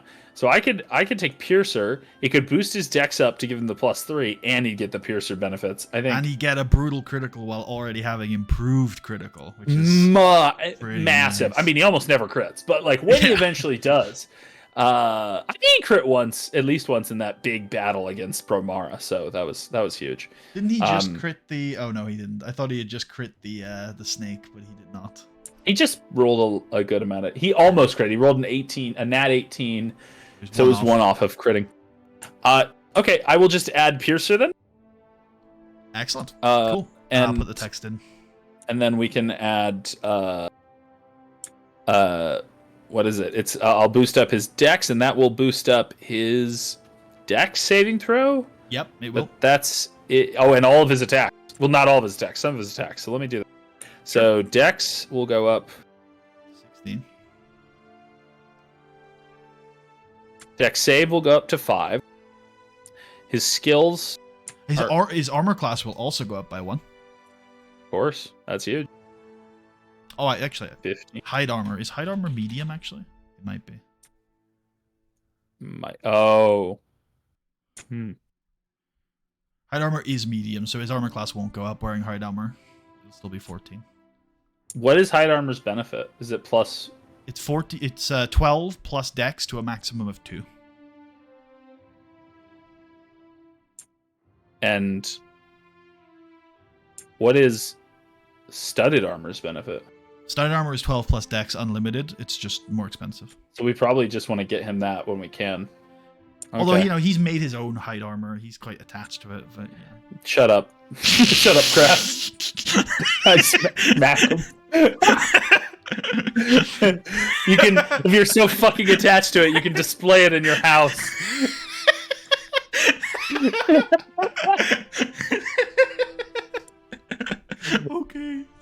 Okay. Whoa, that got weird. Why was that? Why were you so aggressive just now? While I have this screen open, let me quickly roll his hit points. Yep. D10 plus 2. Yeah. Should be I've been big. rolling really well, and I think it'll be hard to roll well as Crad. Yep. Poor Kratz, man.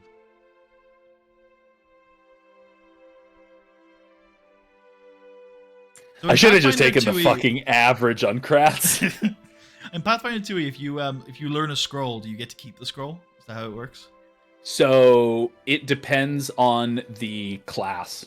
So one of the benefits of being a wizard is that they get to keep a scroll when they learn from it. But there are other classes that consume it. So yeah, it's kind of a I think wizards are the main one that gets to keep theirs when they learn from it. So yeah. All right. And then let me. There's the weirdest class that learns from scrolls are witches. So there's a witch class in Pathfinder, and witches learn spells through their familiar. So they have like a special relationship with their familiar, and they learn scrolls by feeding them to their familiar. Like their familiar somehow like consumes the scroll, eats it. I don't know what happens. They shoot their laser eyes at it. Oh, are you changing the attacks? Yeah. I think they're all okay. Fantastic. Yeah, I think so. Because the dex also should boost up the damage, so that's huge. So wow, yeah, we're doing good now, man. That longbow, Kratz is ready to roll. All right, and then Dorian. Yeah. Dorian's gonna be a little bit more complicated. Dorian is gonna be more complicated, isn't he?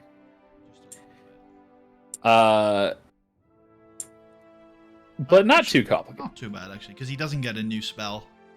Oh. Because he's not a real Easy. spellcaster. Yeah. So he He's just... not a real boy. So I do need to increase his caster level. Oh, does he get new spell slots? I think he does get new spell slots. Oh, no, he doesn't even get new spell slots. Dorian's not that complicated at all. Nice. Dorian is literally just going... He sucks. He's just going to get an ASI, just like everybody else. Oh, okay. Well, I guess that's fair. Let's. He's got the same progression as any half spellcaster, so he'll get second level spells. But you hate half spellcasters. You know what? That's a really good point. That's a really good point. If Don't take him away from me.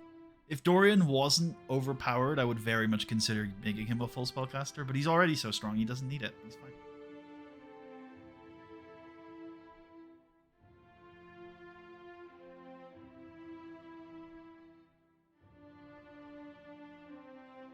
We never set up his crossbow. Oh, wait, yes, we did. Oh, what's going on there? Oh, wait. There we go. Wizards are proficient with light crossbows, right? The wizards are proficient light crossbows, absolutely. Okay, I'm trying to think. What do I boost his thing up in? I could give it to... Just worth mentioning for intelligence that it does work this way, that if you did boost his intelligence up to 18, you would be allowed to prepare one extra spell, if that's relevant to you. Really? Yep. Is that how that...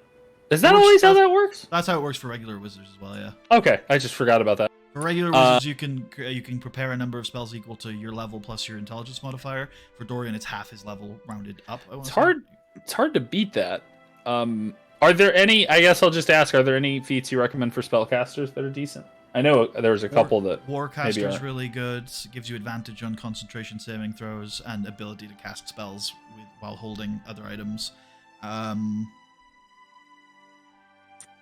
Though I don't know if I see Dorian as much of a war caster, right? Because I try to keep him in the back. I think because I've had a lot of spellcaster players who've taken various feats, and made some fun stuff happen. Spell Sniper's pretty good, but I don't think any of Dorian's spells would benefit from it. Dorian's very much a utility wizard for the most part, despite how he's being played. His spell lists are mostly utility. I mean, if we wanted to steer into the not into the meme, but into the story, I mean, Crossbow Expert is probably not that useful for Dorian, unfortunately, because he's never gonna get extra attack. But like, yeah, Sharpshooter would, be useful for his crossbows.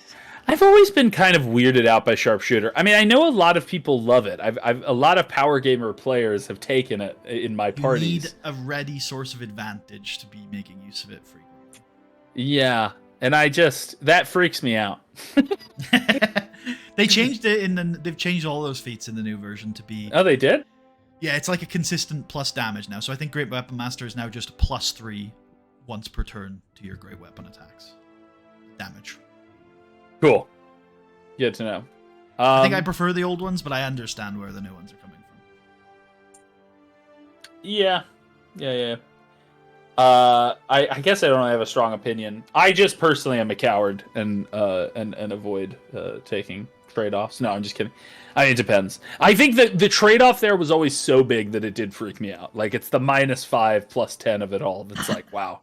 -5 is a brutal negative to take. Yeah. Anyway, even with advantage, because, okay, so I actually, there was this math guy I watched. Technically, even though the book talks about advantage as if it's equivalent to a +5, mathematically, it's closer to a +3.75. Gotcha. So trading it off for a -5, technically, mathematically, means you're not fully balancing out the books, but you get that +10 damage. So, it's hard to beat that. Anyway, okay. There's also the other benefit for that you get to, if you kill a creature, I think on a turn, you get to make an attack with a bonus action. That's for Great Weapon Master. Oh, yeah. I think the more I think about it, I think just having that extra prepared spells, because I'm looking at his spells now and I'm like, well, do I need it now? But like, he's going to get more and more spells also eventually. Yeah, I think actually because he's just, one of the things I forgot to factor in is because he's now level 4, he actually gets an extra prepared spell anyway, if that changes your mind. So if you get up the intelligence, he'll actually be able to prepare all of his spells, except for the new one. No, you're about to learn one, so he's going to be able to prepare all but one of his spells if you do that. It's not bad. You're right that he's going to learn more spells. Although the only issue is he's in a position where preparing the flame spell each day is kind of meaningless, because he's not going to be making a new fucking flame each day, because it's like you make it and it lasts forever until dispelled. And preparing identify while he's out here. Worth mentioning, because I did it like this for Dorian. He prepares the spells at the end of a long rest, not every day. Sure. Preparing identify out here doesn't make a ton of sense because I think he left his orb at home. Yep. Right? Yep. Left. Yeah, you're right. We're taking that with us when we go to Mithril Hall. It's too Okay. Mithril Hall is going to be too big of a fucking project to have to go back every time we need to identify some little piece of shit. He might ask you if you're taking that line to buy him a new pearl then, but I'm gonna beat him. Yeah. No, I've changed. Admand's mean now.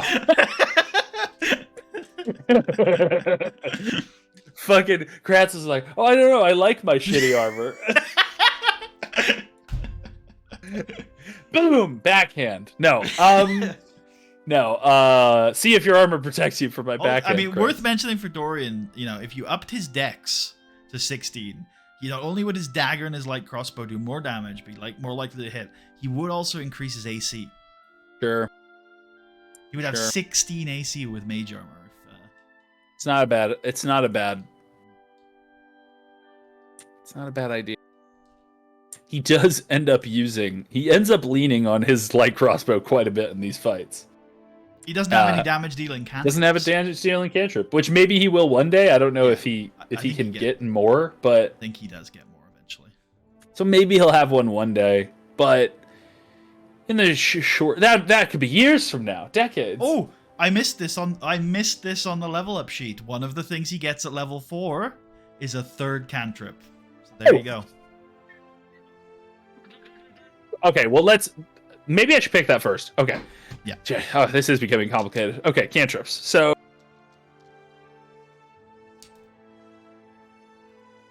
let me pull up wizard cantrip.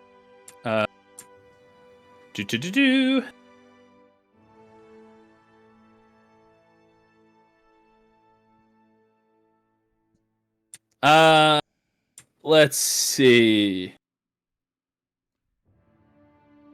Yeah, I mean, it's definitely very tempting to just take a damage one, right? Firebolt's really good. Wait, why are there so many fucking spells here? What am I looking at? I don't think these are all cantrips. Unless... Are you in the compendium? Oh, I guess I should just go to that, yeah. I forgot you have all those. Yeah. Right? Do you have basically all of them? Yep, pretty much. So beautiful. So classy. Searching spells. There we go. How do you filter out just cantrips, though? How does that work? Are you in the filter screen? Where the box at the top where you would type, on the right side of that box, there should be a little filter button.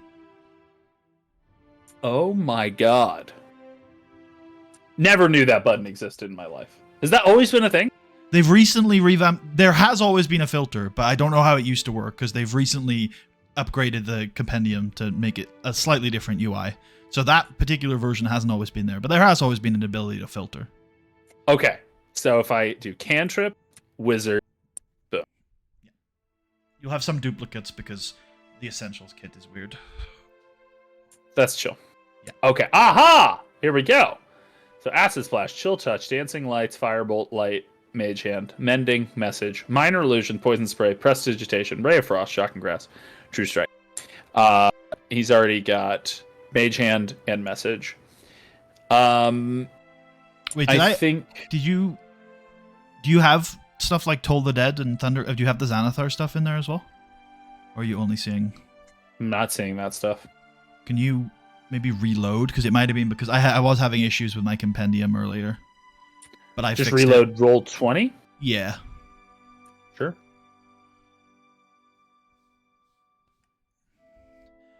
Because sometimes I have issues with the compendium when not all of my content is in there. It sounds like you were only seeing like basic rules cantrips.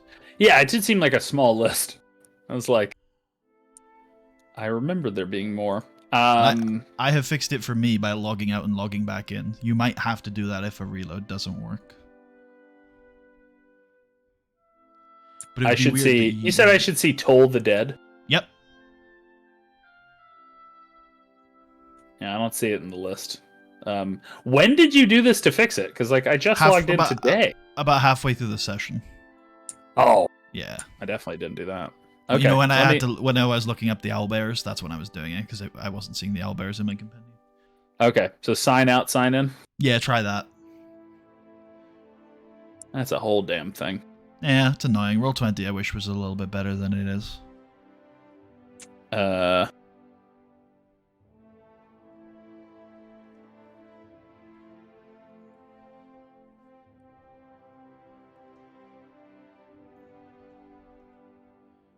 Kratz is full HP after the long rest, so I'll fix that up.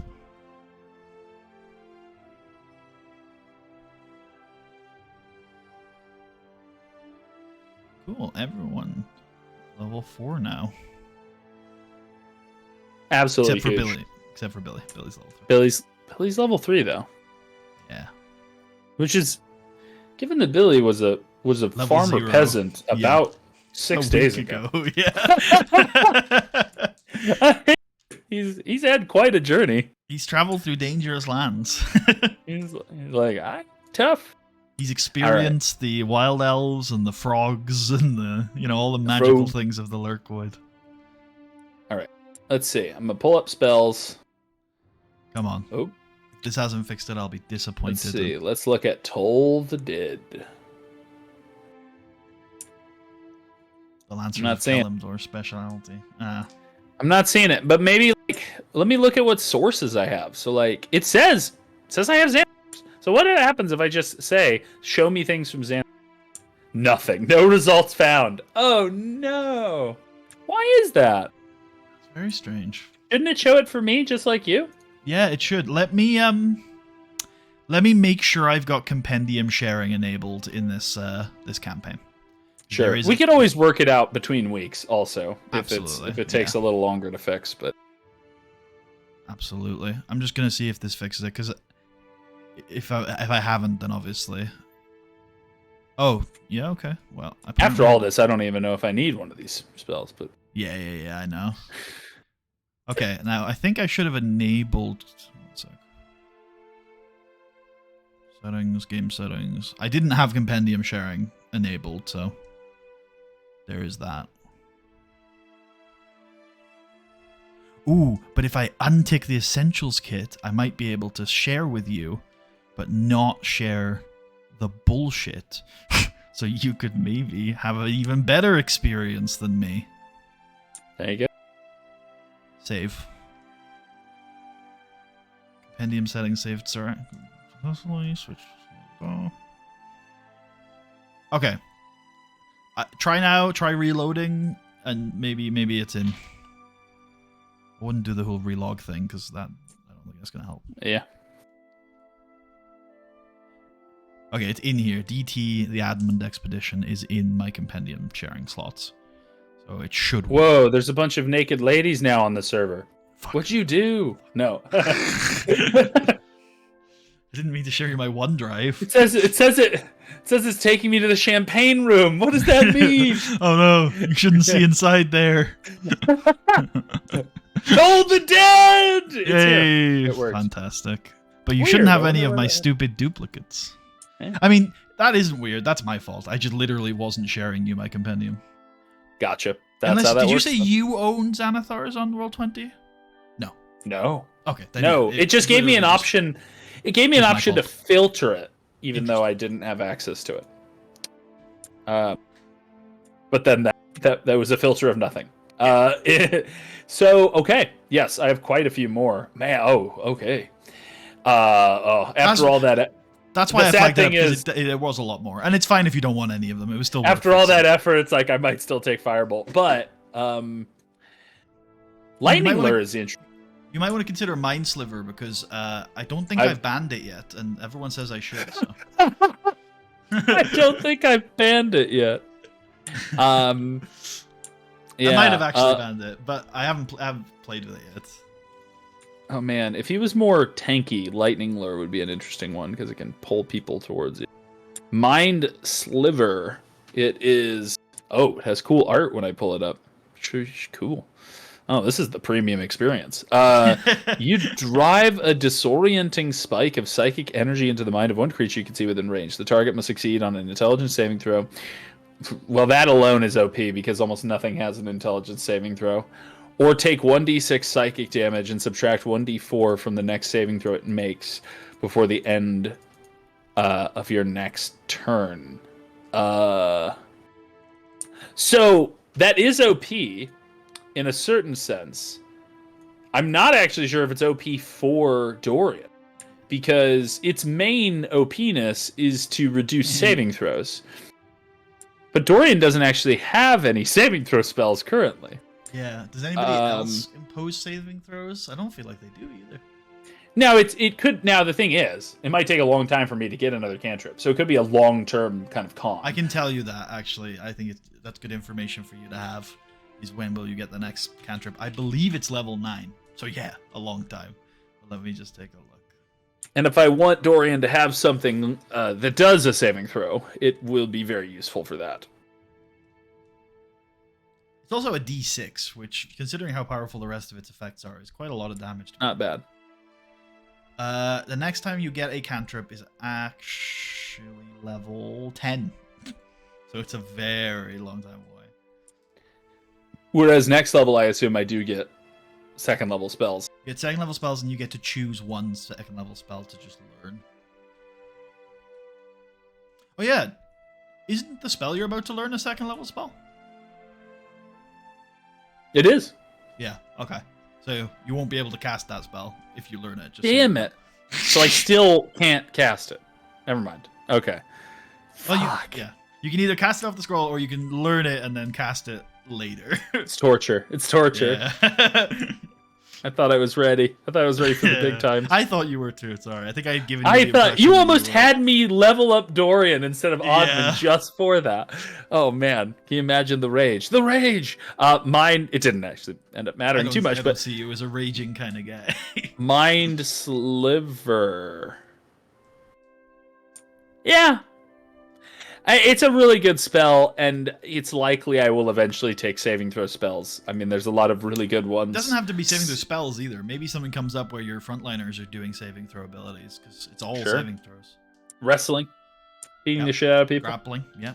One of my characters in the last campaign was, one of the players' characters was huge into the grappling, the shoving and the Sure. pushing and the... I mean, if everyone's telling you that you should ban it, then I guess I'll take advantage of the pre-nerf balance.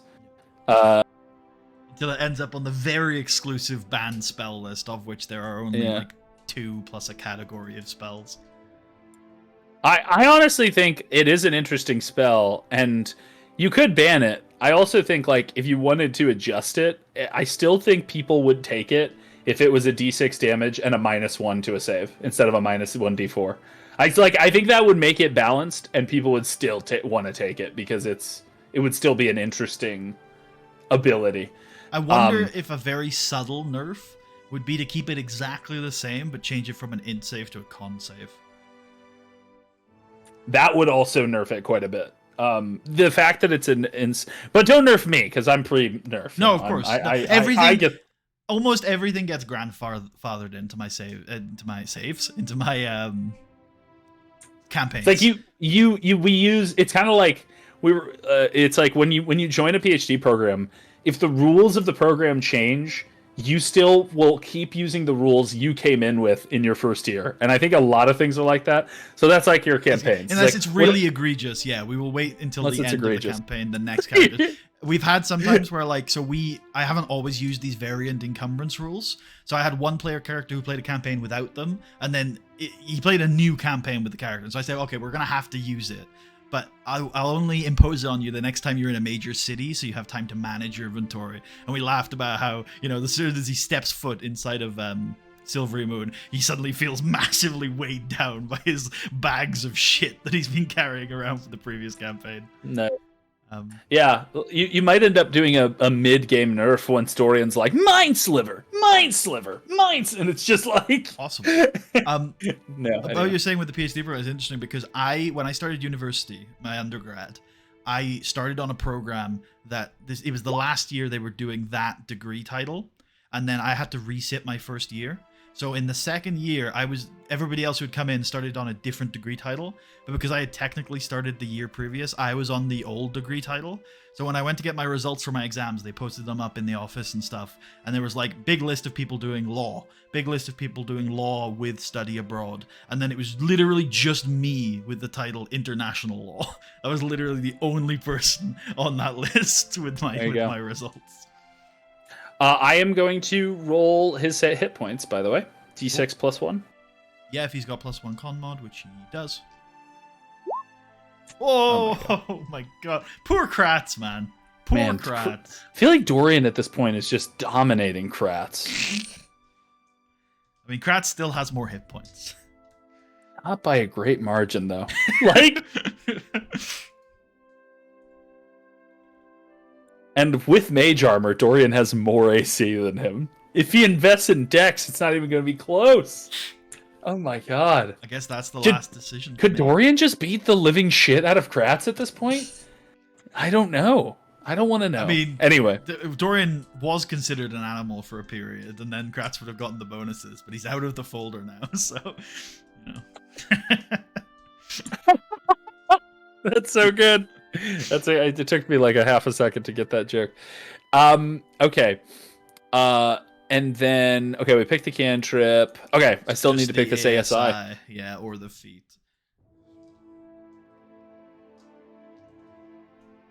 I'm sorry I didn't give you more recommendations on the feats. I'm just really drawing a blank on spell. When's the next time?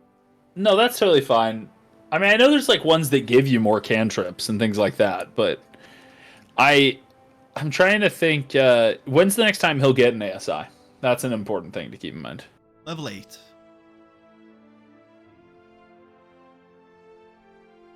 I think then I am going to invest in intelligence. I think in the long run, it's better for him to have more spells prepared, higher DCs, especially if I'm starting to use something like Mind Sliver. It's going to boost up his stuff, his juice. I think that's the way to go. So right. let me do that. That will bump up all of his skills and saving throws that he's got proficiency in.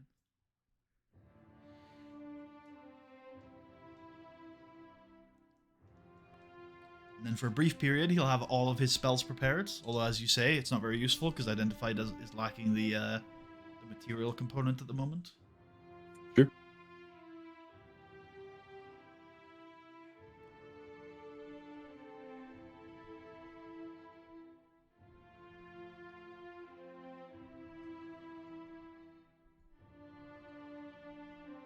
Istria got mobile.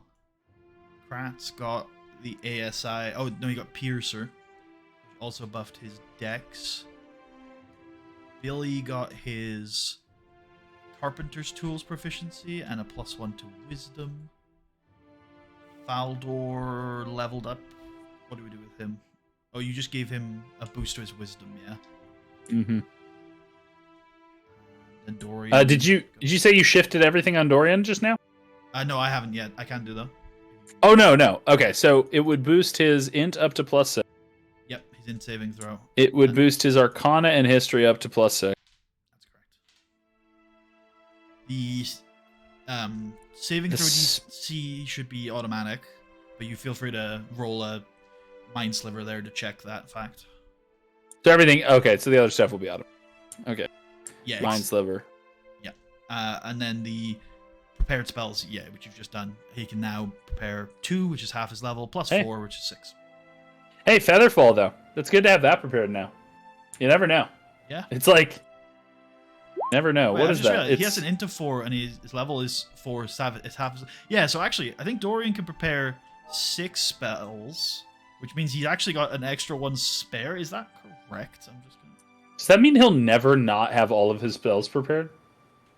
That does sound actually true. Until he starts unless he starts adding and learning a bunch of extra. What is it actually for wizards? Because if it's wizards are also half their, then it would supposed to be a quarter for Dorian. You might want to check what it is for a half spellcaster, like a... Are there any prepared half spellcasters? Paladin, Eldritch fighter.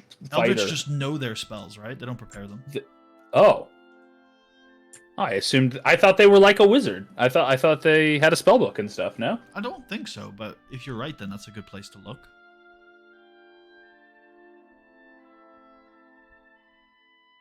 Well, no, well, to be fair, wizards are your intelligence mod plus your wizard level. So for Dorian, in theory, it should be his intelligence mod plus half his level. That makes sense to me. But you're right. If Eldritch Knight just do it, then we'll just go off of that. Paladin, though, I don't know. Paladin, I think, are like clerics, right? They have access to all the spells and they prepare them. So I think so. what do they prepare? Paladin. Preparing, spellcasting. Yeah, I think if Eldritch Knights just get they don't have a spell book. Okay, that's too bad. Okay, so Paladin is your charisma modifier plus half your Paladin level rounded down. So I think that makes sense for Dorian. So yeah, right now he can prepare a lot of spells. This is confusing to me because it literally says under the like spellcasting feature for Eldritch Knight, it says intelligence is your spellcasting ability since you learn your spells through study and memorization. But what are you memorizing? You don't have a fucking book. Like a wizard, yeah. Anyway. Well, it's a good thing Eldritch Knights are banned in my campaigns. There you go. We don't have to worry about it. Yeah, if you wanted to play your Eldritch Knight, guess what? You should do what I recommend when I banned Eldritch Knight. Play a wizard fighter multi-class, and then you can do exactly what you want. I guess. I would never do that. I actually kind of hate the idea of one. Fair enough.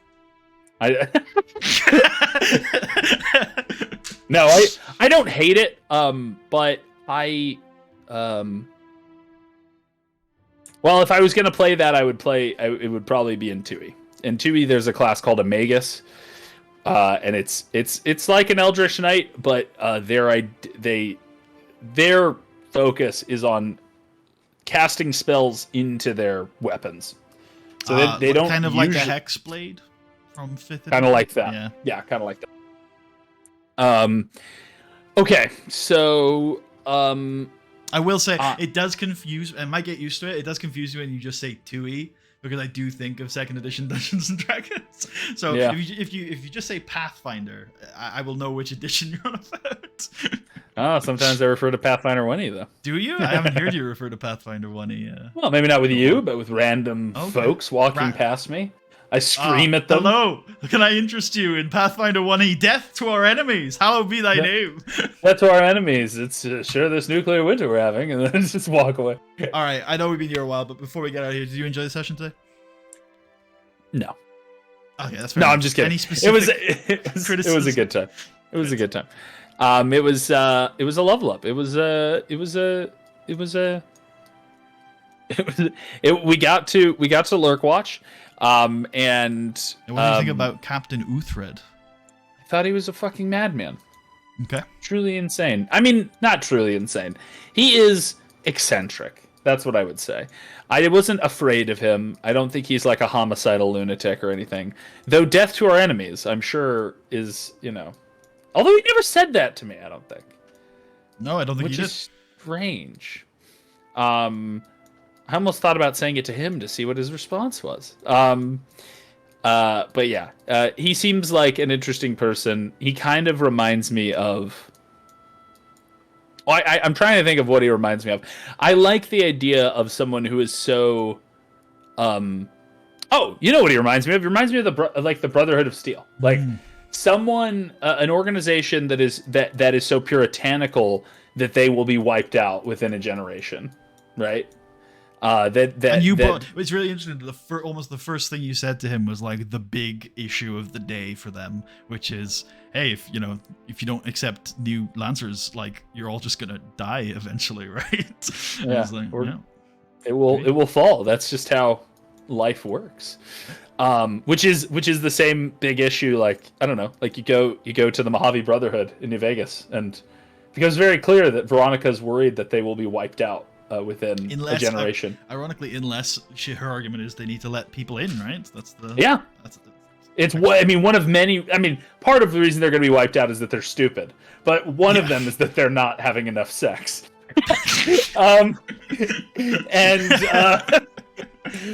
Classic. All right. Yes, I had a good session. I am ready to roll for next time going into the wilderness. Are we good for next week? Same time, same channel?